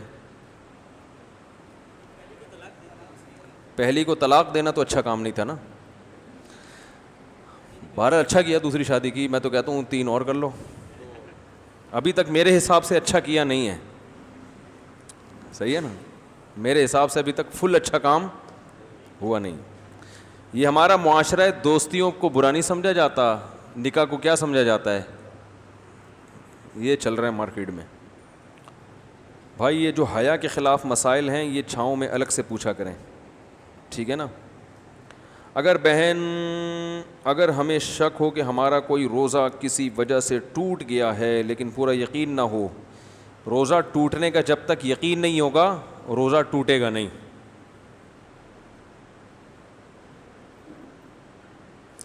گدا ناپاک ہو جائے تو کیسے دھویا جائے؟ گدا جب ناپاک ہو جائے گا تو گدے کے نیچے رکھیں ٹب. سمجھ رہے ہیں, یہ کوئی مشکل کام ہے؟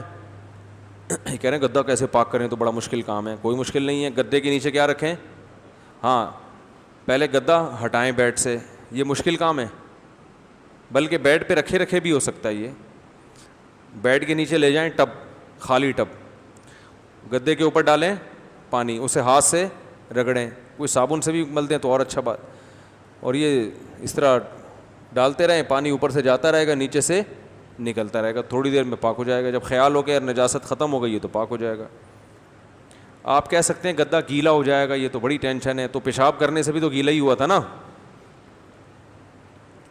وہ گندگی برداشت ہے, پاک کرنا برداشت نہیں ہے. اگر کسی مرحوم شخص کی تصویر موبائل میں ہو تو کیا قبر میں اس کو عذاب ہوتا ہے؟ ڈیجیٹل تصویر بہت سے علماء کی نظر میں تصویر میں داخل نہیں ہے. تصویر کے لیے قرار کا ہونا ضروری ہے. جیسے پرنٹڈ تصویر ہوتی ہے کسی کاغذ پہ, تو مرحوموں کی پرنٹڈ تصویریں لے کے رکھنا تو حرام ہے, ناجائز ہے. موبائل میں ہو تو اس کی بہت سے علماء گنجائش دیتے ہیں، لیکن کوئی احتیاط کرے تو اچھی بات ہے. ضرورت کیا ہے؟ اگر کسی کو یہ نہ پتہ ہو کہ ارے بھائی جان یہ بندہ جو ہے نا جس کو مسئلہ ہی نہیں پتہ تھا اور ایسے ہی ناپاکی میں نمازیں پڑھتا رہے تو ساری نمازیں لوٹانی پڑیں گی ان کو. خواتین کے لیے ٹوپی پہننا کیسا ہے؟ اگر دوپٹہ پہننے میں گرمی لگتی ہو تو کیا ٹوپی پہننے سے بھی سر ڈھانک جائے گا؟ عورت کے لیے مردوں کی مشابہت غلط ہے تو ٹوپی کیسے؟ مجھے سمجھ میں نہیں آیا یہ. ٹوپی پہننے سے کیا ہوگا؟ دوپٹہ پہننے سے گرمی لگتی ہو، دوپٹہ پہننے سے تو اور یعنی ٹوپی سے تو اور گرمی لگے گی، وہ تو بالکل ڈھانپ دیتی ہے نا. فی الحال دوپٹے پہ ہی گزارا کریں، کوئی نیا کلچر مارکیٹ میں نہ لے کر آئیں. اکثر میں ادھار قرض لیتا تھا، اب یاد نہیں کہ زندگی میں کتنا اور کس کس سے ادھار قرض لیا ہے. اب میں ادا کرنا چاہتا ہوں تو اس کا کیا حکم ہے؟ اللہ سے معافی بھی مانگ چکا ہوں کیونکہ ادھار کر کے بھول جاتا تھا. بڑے خوش قسمت آدمی تھے آپ. اگر ادا نہ کر سکا تو اس کا بھی عذاب ہوگا؟ جی ہاں، کیوں نہیں ہوگا عذاب. نبی صلی اللہ علیہ وسلم تو نماز جنازہ نہیں پڑھاتے تھے جو قرضہ جس نے نہ ادا کیا ہو. تو آپ نے جن جن سے بھی قرضہ لیا ہے جو یاد ہیں ان کو واپس لوٹائیں، جو یاد نہیں ہیں اناؤنس کریں بھائی کسی نے مجھ سے پیسے لیے ہوں تو مجھے بتا دے. پوری کوشش کے باوجود پھر بھی اگر کوئی نہ ملے تو پھر اتنی رقم تھوڑی تھوڑی کر کے صدقہ کر دیں اصل مالک کی طرف سے، ٹھیک ہے نا. یکمشت مشکل ہو تو تھوڑا تھوڑا کر کے کر دیں. کیا خودکشی کرنے والے شخص کی بخشش ہوتی ہے؟ اگر کسی شخص کی ساری زندگی نیک کاموں میں گزری ہو لیکن وہ خودکشی کر لے تو کیا آپ اس کے لیے بخشش کی دعا کر سکتے ہیں؟ ساری زندگی نیک کاموں میں گزری، خودکشی کر کے مر گیا تو نیکیاں ہو گئیں برباد.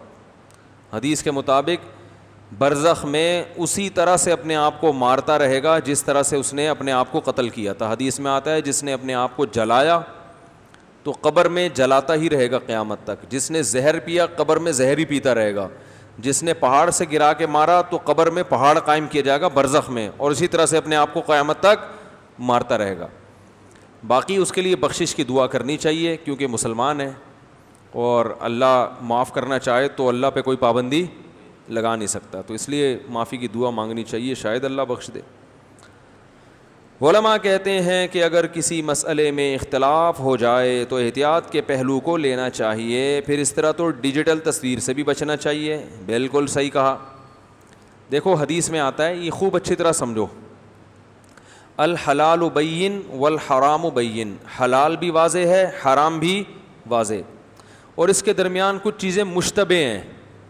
تو جو مشتبہ چیزوں سے اپنے آپ کو بچائے گا وہ حرام سے بھی بچ جائے گا. جو مشتبہات میں اپنے آپ کو ڈالے گا تو حرام پہ بھی چلا جائے گا. اب مشتبہ چیز ہر ایک کے حق میں الگ ہوتی ہے. سمجھ میں آ رہی ہے بات؟ جیسے آپ علماء کو فالو کرتے تھے، دونوں کی رائے میں اختلاف ہو گیا، آپ میں خود فیصلہ کرنے کی صلاحیت نہیں ہے تو آپ کے لیے وہ چیز بن گئی مشتبہ. لیکن ایک عالم کی اگر جس کو آپ فالو کر رہے ہیں وہ تو ایک طرف ہے نا، اس کے لیے وہ مشتبہ نہیں ہے. سمجھ رہے ہیں کہ نہیں سمجھ رہے؟ جیسے جو علماء ڈیجیٹل تصویر کو تصویر ہی نہیں مانتے بلکہ وہ وقت کی بہت شدید ضرورت سمجھتے ہیں. وہ سمجھتے ہیں کہ اس وقت میڈیا کا مقابلہ میڈیا پہ آئے بغیر ممکن نہیں ہے، تو وہ تو نہ صرف اس کو جائز سمجھتے ہیں بلکہ ضروری سمجھتے ہیں. دنیا میں لبرلزم پھیل رہا ہے، اللہ کا انکار پھیل رہا ہے، وہ تو ویڈیو بنا کے کر رہے ہیں سارے کام. سمجھ میں آ رہی ہے بات؟ اور آپ اپنے آپ کو بند کر لو 4 آدمیوں میں تو نتیجہ یہ نکلے گا کہ کفر کی دعوت اتنی اسپیڈ کے ساتھ پھیل جائے گی کہ آپ دب جائیں گے بالکل، پھر کل کوئی سنے گا بھی نہیں آپ کو. تو اس لیے جن علماء کی رائے یہ ہے نا کہ ڈیجیٹل تصویر جائز ہے، وہ صرف جائز نہیں سمجھتے بلکہ اس کو دینی کاموں کے لیے، مفید کاموں کے لیے استعمال کرنے کو صرف جائز نہیں بلکہ ضروری سمجھتے ہیں. تو ان کے لیے معاملہ مشتبہ نہیں ہے، ان پر احتیاط نہیں ہے واجب کیونکہ وہ مشتبہ سمجھتے ہی نہیں ہیں. اس کی میں ایک مثال دیتا ہوں آپ کو. ہمارے شیخ مفتی رشید احمد صاحب رحمہ اللہ تعالی ماہر فلکیات تھے، بہت بڑے. ان کی رائے یہ تھی کہ یہ جو صبح صادق کا ٹائم ہے نا، جس پہ آج کل صبح ہو رہی ہے، جس پہ ہم سحری بند کر لیتے ہیں، لوگ بند کر لیتے ہیں، یہ صبح کاذب ہے، صبح صادق نہیں ہے. صبح صادق اس کے 15 منٹ بعد ہوتی ہے. جیسے 4:30 اگر نقشوں میں ٹائم لکھا ہوا ہے صبح صادق کا، سمجھ رہے ہیں؟ تو مفتی رشید احمد صاحب کے ہاں سے جو نقشے نکلتے ہیں نا، ان پہ 4:30 نہیں لکھا ہوگا، 4:45 لکھا ہوگا یا 4:50 لکھا ہوا ہوگا. سمجھ رہے ہو؟ وہ یہ کہتے ہیں، عام علماء یہ کہتے ہیں کہ صبح صادق ہوتی ہے جب سورج 18 درجے پہ ہوتا ہے، 18 ڈگری نیچے ہو. مفتی رشید احمد صاحب رحمہ اللہ کہتے تھے جب سورج 15 ڈگری پہ ہوتا ہے نا، یعنی 18 سے 3 ڈگری اور اوپر آتا ہے، تو پھر صبح صادق ہوتی ہے. سمجھ میں آ رہی ہے بات کہ نہیں آ رہی ہے؟ اب اس پہ انہوں نے مشاہدے بھی کیے ہیں جا جا کے، بہت سے علماء نے ان کی تحقیق سے اتفاق بھی کیا، لیکن دنیا میں جو رائے چل رہی ہے وہ وہی رائے چل رہی ہے جو جمہور کا مذہب ہے، یعنی 18 درجے. سمجھ میں آ رہی ہے بات؟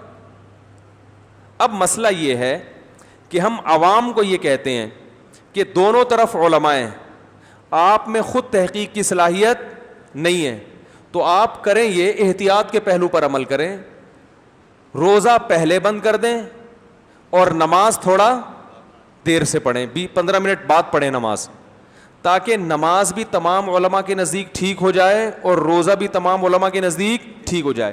تو اس احتیاط کا میں لوگوں کو حکم دیتا ہوں، مگر خود اس احتیاط پر عمل نہیں کرتا، کیونکہ مجھے مفتی رشید احمد صاحب کی رائے کے صحیح ہونے کا 100% یقین ہے. بات آئی نہیں سمجھ میں؟ تو مشتبہ اس کے لیے ہے جس کے سامنے دونوں طرف کے دلائل نہ ہو، یا اس میں دلائل کا تجزیہ کرنے کی صلاحیت نہ ہو. جس میں ہوگی اس کے لیے مشتبہ نہیں ہوگا. نہیں یار یہ بات میرا خیال ہے. لہذا میں پوری ڈھٹائی کے ساتھ، سائرن بج رہا ہوتا ہے، اذان ہو رہی ہوتی ہے، اور پوری ڈھٹائی کے ساتھ ہم پراٹھے صبح سحری میں پھوڑ رہے ہوتے ہیں. اب کوئی مجھے دیکھ لے بولے یار یہ روزہ کھا رہا ہے. بات آ رہی ہے سمجھ میں؟ اب یہ تو بات نکل گئی تو بتا رہا ہوں نا، پوری طبیعت کے ساتھ ہم کیا کر رہے ہوتے ہیں؟ پھوڑ رہے ہوتے ہیں. کیونکہ میں نے جو آزاد ذرائع سے تحقیق کی، ایک تو مفتی رشید احمد صاحب خود پرہیزگار بہت تھے، متقی بہت تھے، وہ رمضان کا روزہ خراب نہیں کر سکتے تھے. ہمیں یہ اطمینان تھا کہ ان کو ذرا سا بھی شبہ ہوگا نا اپنی تحقیق، وہ خود بھی دیر تک کھاتے تھے. اگر آج نقشے میں 4:30 لکھا ہوا ہے تو ان کے نقشے میں 4:45، تو وہ ہم نے خود بھی ان کو دیکھا ہے رمضان میں 4:45 تک کھاتے تھے، اور ہم نے ان کے ساتھ اتنا طویل وقت گزارا ہے کہ ان کے تقوی پر کوئی انگلی نہیں اٹھا. اگر وہ ذرا سا بھی ان کو اپنی تحقیق میں ذرا سا بھی وہ ہوتا نا کہ اطمینان نہ ہوتا، وہ کبھی بھی اتنی دیر تک رمضان کا روزہ کھا کے خراب نہ کرتے. ایک تو اس لیے کہ ہم نے ان کو خود عمل کرتے ہوئے دیکھا ہے. نمبر 2، ان کی دلیل مشاہدے پر مبنی ہے. انہوں نے خود جا کے صبح صادق کا مشاہدہ کیا، صرف کیلکولیشن پر اعتماد نہیں کیا. نمبر 3، وہ فلکیات کے ماہر تھے، جبکہ جو علماء کی اکثریت جو یہ کہتی ہے کہ 18 درجے پر بند ہوتا ہے، وہ علم میں تو بڑے ماہر ہیں، لیکن فلکیات کے علم سے ان کو شد بدھ زیادہ نہیں ہے، تھوڑی بہت ہے، زیادہ نہیں ہے. پھر بھی ایک عام آدمی کے لیے تو معاملہ کیا ہے؟ مشتبہ ہے نا. وہ کہے گا یار اتنے سارے علماء ہیں تو میں کیسے؟ تو جس کے لیے معاملہ مشتبہ ہے، ہم کہتے ہیں بھائی آپ 4:30 سے پہلے سحری بند کر دو، لیکن نماز پڑھو 4:45 کے بعد. اور ہاں چوتھی وجہ، 3 وجوہات بیان کی نا، چوتھی یا پانچویں، کہ آزاد ذرائع سے جو ہم نے تحقیق کی ہے نا، اس میں مفتی رشید احمد صاحب کا قول ہمیں زیادہ مضبوط لگا. آزاد ذرائع سے کیسے؟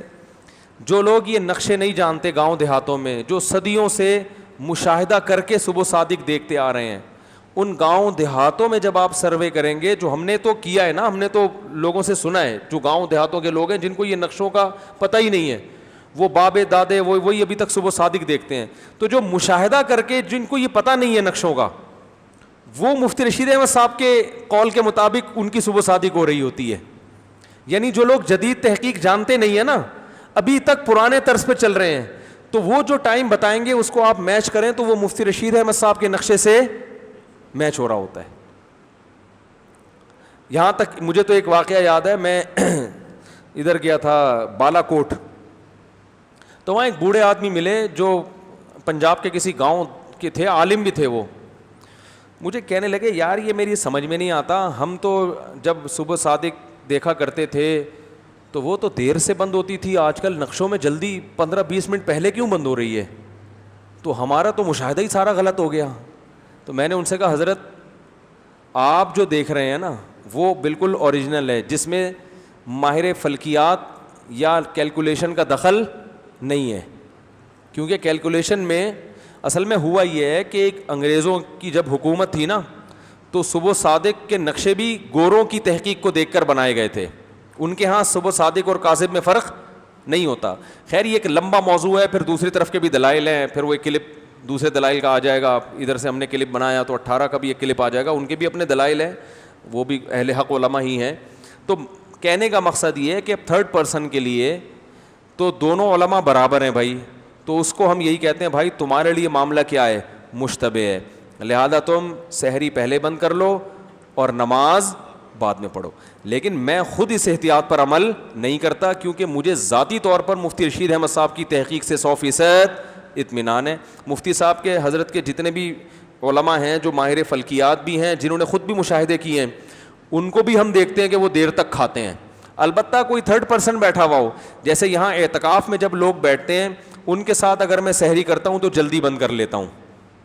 دیر تک اس لیے بند نہیں کرتا کہ ان کو کون ہر پکوڑے پہ پوری تحقیق, ہر لقمے پہ نا پوری تحقیق بتانی پڑے گی نا. وہ کہیں گے کیوں کھا رہے ہو, کیوں کھا رہے ہو, کیا ہو گیا. تو یہ بیان ایک دفعہ تو کر سکتا ہے, ہر آدمی کے سامنے تھوڑی کرے گا آدمی.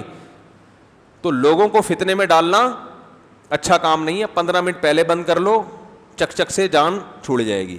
تو سمجھ میں آ رہی. یا کوئی رشتہ دار آ جائے گھر میں ملنے کے لیے تو ہم بھی اس کے ساتھ جلدی بند کر لیتے ہیں, کیونکہ دیر سے اس کو کیا پتا کہ 15 درجے کیا ہوتا ہے. بھائی کہہ رہا ہے سائرن بج رہا ہے, اذان ہو رہی ہے, تمیز سے بند کر دو, بس ساری دنیا نے بند. تو ہم بھی کہتے ہیں تمیز اسی میں ہے کہ بند کر دو. کھانا ہوگا تو چھپڑ میں جا کے کھا لیتے ہیں ہم. تو یہ اس لیے کہہ رہا ہوں کہ ہر تحقیق ہر ایک کے سامنے ہر وقت بیان کرنے کی نہیں ہوتی. ابھی موقع تھا تو میں نے بتا دی, ورنہ ہر چیز نہیں. پھٹے گھر میں جا کے جو تمیز سے جو سارے گھر والے جس پہ سحری بند کر رہے ہیں اسی پہ بند کیا کریں, کیونکہ سب نے تھوڑی بیان سنا ہوا اور سب کو اطمینان کیسے آئے گا.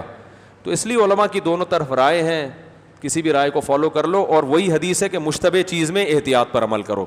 تو آپ کے لیے مشتبہ ہے, میرے لیے مشتبہ نہیں. اچھا بھائی, تو ویڈیو کا بھی ہمیں اطمینان ہے. ویڈیو کے یہ دلائل ہیں کہ یہ دنیا کا مقابلہ آپ نے کرنا ہے, کیسے آپ اگر بند ہو کے بیٹھ جائیں گے تو نہیں ہو سکتا یہ. اور یہ تصویر کے بارے میں بہت سے علماء کی رائے ہے کہ سرے سے تصویر یہ ہے ہی نہیں, اس میں مزاحات لخلق اللہ نہیں ہے, اللہ کی تخلیق کی مشابہت نہیں ہے. حدیث میں جو تصویر کو حرام قرار دیا اس کی وجہ کیا ہے, اللہ کی نقل اتار رہا ہے انسان. تو اس میں تو نقل نہیں اتار رہا, اس میں تو اللہ ہی کے بنائے ہوئے انسان کو آپ نے اسکرین پہ دکھا دیا ہے. اس میں وہ برائی ہے ہی نہیں جو عام تصویروں میں ہے.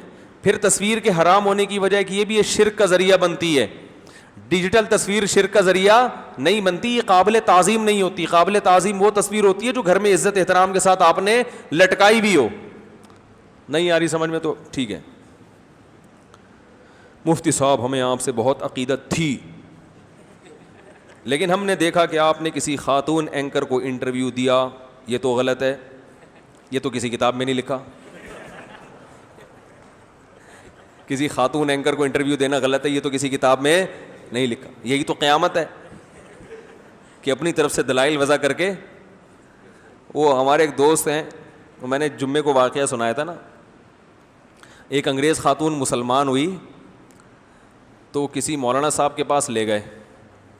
اب مولانا صاحب نے اس کو کلمہ پڑھانے کے لیے نا ایک دیوار کے پیچھے بٹھا, چلو پردے کے پیچھے بھی بٹھاتے آواز تو آتی, دیوار کے پیچھے بٹھا دیا. اور پتہ نہیں کس طرح سے اس سے بات کی ہوگی, وہ آواز نہیں جا رہی تھی تو چیخنا پڑا یا کیا پڑا. وہ ڈر گئی, وہ اسلام قبول کرنے کے بعد رونے لگی. یہ سمجھے ہوں گے بھائی جذباتی ہو گئی ہے, اسلام میں داخل ہوئی ہے. وہ اس لیے رو رہی تھی, وہ ڈر گئی تھی یہ ہو کیا رہا ہے میرے ساتھ. یعنی مجھے کوئی کورونا تو نہیں ہوا جو اس سے بچنے کے لیے انہوں نے اتنی دور بٹھایا ہوا ہے. تو نبی صلی اللہ علیہ وسلم کی مجلس میں خواتین بھی آیا کرتی تھی. پردہ کرنا عورت کی ذمہ داری ہے. اس پہ میں دوبارہ بیان نہیں کروں گا, بڑا لمبا بیان ہو جائے گا. جمعے کو میں نے پورا اس ڈیٹیل پہ بیان کیا ہے, اس پہ ڈیٹیل سے بیان کیا ہے کہ پردہ کرنا کس کی ذمہ داری ہے, عورت کی ذمہ داری وہ جتنا کرنا چاہے شریعت نے اس کو اپریشیٹ کیا ہے. تو باقی اگر کوئی خاتون آتی ہے آپ سے کچھ سوال پوچھتی ہے آپ کے سامنے بیٹھ کر, تو آپ اس کو جواب بھی دے سکتے ہیں, سمجھ رہے ہیں نا, اس کی کوئی مشکل ہے وہ بھی حل کر سکتے. تنہائی اختیار کرنا جائز, کسی عورت کے ساتھ تنہائی میں بیٹھنا جائز نہیں ہے بالکل. اور میں نے جو خاتون اینکر کو انٹرویو دیا, وہ انٹرویو میں نے ان کے ساتھ بیٹھ کے دیا ہی نہیں ہے. میرے پاس ایک مونچھوں والا آدمی بیٹھا ہوا تھا, سمجھ رہے ہو, پورا پراپر آدمی تھا وہ. تھائی لینڈ میں تو آدمی ایسے ہوتے ہیں, آدمی کو شک ہوتا ہے پتہ نہیں پورا آدمی ہے بھی کہ نہیں ہے, آدھا ہے یا لیڈیز ہے, وہاں تو اس طرح کے ڈیزائن بھی آ گئے ہیں. لیکن ہمارے ہاں اللہ کا شکر ہے فرق کرنے میں مشکل نہیں ہوتی, یا تو پورا آدمی ہوتا ہے یا پوری خاتون ہوتی ہے. تو باقاعدہ پورا پراپر آدمی تھا وہ, مونچھیں بھی مجھے یاد پڑتا ہے اس کی تھی. اس نے میرے سامنے بیٹھ کے ریکارڈنگ کی تھی, خاتون کے سوالات تھے وہ میرے سامنے نہیں تھیں. جو سوالات مجھے انہوں نے دیے اور میں نے جواب ریکارڈ کروائے, تو انہوں نے اپنے ساتھ میرا انٹرویو چلا دیا. اس میں کیا حرج ہے میرے بھائی؟ اب اتنا بھی آپ بلا وجہ ایک خاتون سے سوال پوچھ رہی اس کا جواب دے دو. وہ تو ویسے ہی 25 لوگوں سے سوال, میرے کہنے سے تھوڑی وہ آگے بیٹھی ہیں ٹی وی میں. ہمارے نبی صلی اللہ علیہ وسلم کی خدمت میں خاتون آئی ہیں اور سب بیٹھے ہوئے تھے, صحیح بخاری کی حدیث سے, بیٹھ کے کہنے لگی میں آپ سے نکاح کرنا چاہتی ہوں. آپ نے ان کے چہرے کی طرف دیکھا اور چہرہ جھکا لیا, صحیح بخاری کی حدیث ہے. اور یعنی جواب نہیں دیا, یہ اس کی علامت تھی کہ آپ نکاح نہیں کرنا چاہتے. دوسرے صحابی نے کہا یا رسول اللہ میرا نکاح کرا دیں, آپ نے ان کا نکاح کرا دیا, چلو بھائی. تو ایسے تو نہیں ہے کہ وہ خاتون آئیں تو آپ صلی اللہ علیہ وسلم نے ان کو بھگایا یہاں سے, چلو یہاں سے بھاگو تم, ہے بھائی, اور بات بھی شادی کی کر رہی ہو, یہ کوئی طریقہ ہوتا ہے؟ تو عورت اگر جتنا پردہ کرے وہ اچھا ہے, سمجھ رہے ہیں, جتنا پردہ کرے. تو اس خاتون کو آپ کہہ سکتی ہیں کہ محترمہ آپ نقاب لے لیتی, صحیح ہے نا, آپ جو ہے نا تھوڑا, کیوں مفتی صاحب آپ کے کیا لگتے ہیں جو آپ ان کے پاس جا کے بیٹھی ہیں اور آپ ان سے سوالات پوچھ. آدمی کو تو اجازت ہے بھائی, کوئی بھی آئے گا, کوئی خاتون آئے, تنہائی میں اکٹھے ہونے کی اجازت نہیں ہے. ہاں یہ ایک الگ بات ہے کہ بعض خواتین کا حلیہ ایسا ہوتا ہے کہ ٹھیک ہے وہ آ گئیں بیٹھ گئیں, مفتی صاحب مل لیے, بزرگ مل لیے, سوال کے جواب دے دیے, لیکن ان کا حلیہ اس قسم کا ہوتا ہے کہ کسی عالم کی ان کے ساتھ جب ویڈیو جائے گی دنیا کے سامنے تو لوگوں کی نظر میں اس برائی کی ویلیو کم ہو جاتی ہے. سمجھ میں آ رہی ہے بات؟ تو اس لیے میں اس کا التزام کرتا ہوں کہ اگر کوئی خاتون مجھ سے بالمشافہ, ابھی تک کسی نے مجھ سے بالمشافہ انٹرویو نہیں لیا ہے, لیکن اگر لے تو لباس کم از کم پراپر ہونا چاہیے, سمجھ رہے. تو میں نے بہت ساری ٹیلی ویژن کی پیشکش کو اسی بیس پہ مسترد کیا ہے کہ مجھے کسی خاتون کے پاس لے جا کے بٹھایا گیا تھا جن کا لباس پراپر نہیں تھا, تو میں نے کہا میں نہیں بیٹھوں گا. سمجھ میں آ رہی ہے بات؟ تو جائز ہونے کے باوجود نہیں بیٹھا میں, اس لیے کہ اس سے پھر یہ ہوتا ہے کہ لوگوں کے دل سے اس لباس کی نفرت ختم ہو جائے گی. لوگ کہیں گے اتنے بڑے بڑے بزرگ ایسی اس طرح کے سلیو لیس کپڑے پہن کے عورت بیٹھی ہوئی ہے, اتنے بڑے بڑے, ہمیں تو بزرگ ہی سمجھ رہے ہیں نا, ہم تو نہیں ہیں بزرگ, لیکن جو سمجھنے والے ہیں وہ تو سب سمجھ بھی نہیں رہے, یہ بھی اللہ کا بڑا فضل ہے. تو لیکن اس سے جو میسج جائے گا وہ یہ جائے گا گویا یہ برائی نہیں ہے. تو اس لیے علماء پر یہ بہرحال لازم ہے کہ اگر کوئی خاتون اینکر ان کے سامنے بیٹھتی بھی ہیں, انٹرویو لیتی ہیں, تو کم از کم وہ اس کو پابند کریں کہ آپ کا لباس کم از کم علماء کے سامنے بیٹھتے ہوئے پورا ڈریس ہونا چاہیے جو ایک مسلمان عورت کا ہوتا ہے. ٹھیک ہے آپ شٹل کاک والا برقع نہ پہنے, لیکن سر پہ کچھ چادر ہو, کچھ تمیز تو نظر آئے نا, کچھ لباس میں تھوڑی سی حیا جھلکنی چاہیے. بالکل سلیو لیس کپڑے پہن کے بیٹھی ہوئی ہیں اور علماء بھی بیٹھے ہوئے اس محفل میں, تو اس کا نقصان یہ ہوگا کہ عوام کے دل سے اس ڈریسنگ کی نفرت نکل جائے گی. سمجھ رہے ہیں؟ تو ایک الگ وجہ سے وہ ناجائز ہے, اس وجہ سے کہ میسج جو آپ کی طرف سے جائے گا وہ میسج کیا جائے گا؟ غلط جائے گا. مفتی صاحب ہمیں آپ سے بہت عقیدت تھی. ایک پٹھان بھائی کا فون آیا, ابے مفتی صاحب تم کسی لڑوتوں کے سامنے, لڑکیوں کے سامنے آ کے بیٹھنے لگے یار, تم بھی وہی ہو گئے یار. میں نے کہا کس کے سامنے بیٹھا بھائی؟ انہوں نے کہا وہ ہے نا وہ خاتون اینکر تھیں, تو تھا یا ہے, تو آپ بھی آگے بیٹھ گئے یار. یہ میں نے کہا میں تو نہیں بیٹھا یار, مجھے تو یاد نہیں پڑتا میں کسی خاتون اینکر کے ساتھ بیٹھا ہوں. ابھی تو نہیں بیٹھے, یہ حال ہے. بیٹھ گئے تو پتہ نہیں کیا ہوگا, خود پتہ نہیں کہاں کہاں بیٹھ رہے ہوتے ہیں جا کے. خود پتہ نہیں. اور کوئی بیٹھ کے کوئی کیا باتیں کر رہے ہیں بھائی, وہ کچھ سوالات پوچھے ہیں نا, وہ تو ساری دنیا کے سامنے بیٹھ کے سوال پوچھ رہی ہے, ہمارے سامنے پوچھ لی تو جواب تو دیں گے نا. ہمیں تو بھائی اپنی بات لوگوں تک پہنچانی ہے. تنہائی میں اگر بیٹھے ہوئے دیکھو پھر پکڑو. مفتی صاحب یہ کیا لگتی ہے آپ, قائد اعظم کے مزار پہ اس کے ساتھ بیٹھے ہوئے تھے آپ, یہ تو غلط ہے, یہ تو کسی کتاب میں نہیں لکھا. مفتی صاحب میں نے آپ کا بیان سنا تھا جس میں آپ نے کہا تھا کہ فضول وقت ضائع کرنے سے اچھا ہے کہ انگلش سیکھ لو. او بھائی انگلش سیکھ لو, فضول وقت ضائع کرنے سے اچھا نہیں, یہ تو ویسے ہی بہت اچھا ہے, بین الاقوامی زبان ہے. یہ جو ہمارے یہاں بہت بڑے بڑے پھینکو پیدا ہو رہے ہیں نا انٹرنیٹ پر, اس کی ایک وجہ ان کو انگلش نہ آنا بھی ہے, سمجھ رہے ہو, کیونکہ ریسرچ جتنی بھی ہے اوریجنل ریسرچ وہ انگلش میں ہے. تو لہذا کوئی بھی کسی بھی زبان میں کلپ بنا کے بھیج دیتا ہے, یقین خود تحقیق کرنے کی صلاحیت نہیں ہے, کیونکہ تحقیق کے جتنے اصل ذرائع ہیں وہ انگلش میں اور یا عربی میں ہیں دوسرے نمبر پہ. تو انگلش بھی نہیں آتی اور عربی بھی نہیں آتی, اس کا بھی بڑا نقصان ہے.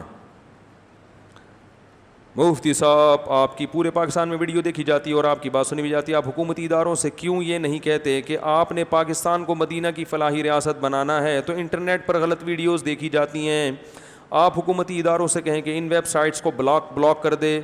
میری جہاں تک معلومات ہیں یہ ویب سائٹس پاکستان میں بلاک ہیں, مجھے جہاں تک معلومات ہیں جتنی فوج ویب سائٹس ہیں بلاک ہیں یا نہیں ہیں؟ اب آپ ہیں کہ نہیں ہیں, ہم نے تو یہی سنا ہے کہ یہ ساری کیا ہیں, بلاک ہیں. اور اگر نہیں ہیں تو حکمران جو ہے نا, دیکھو ایک لا ہے آپ کے پاس, بہت ساری چیزیں اس لا کے ذریعے ہو سکتی ہیں. آپ کیس کرو عدالت میں اور اس کیس کو مضبوط بناؤ, عدالت میں جاؤ, بہت ساری چیزیں عدالت کے تھرو بھی ہو سکتی ہیں.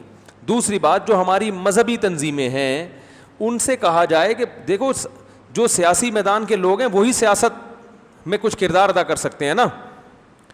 جو مذہبی لوگ ہیں, جو مذہبی تنظیمیں ہیں, مذہبی سیاسی جماعتیں, ان کو کا سب سے پہلے فرض بنتا ہے کہ وہ اس پہ دھرنے دیں کہ بھائی پاکستان میں انٹرنیٹ پر بے حیائی کو ختم کیا جائے, قانون پاس کیا جائے, اس پہ دھرنے ہوں, کنٹینر ہوں, روڈ بلاک کیا جائے, کو ایجوکیشن سسٹم کو ختم کیا جائے. بھائی یہ روڈ کنٹینر لا کے کھڑا کر دو, اس پہ کچھ بھی نہیں ہوتا. جب نہیں ہوتا تو وہ کیوں کریں گے پھر؟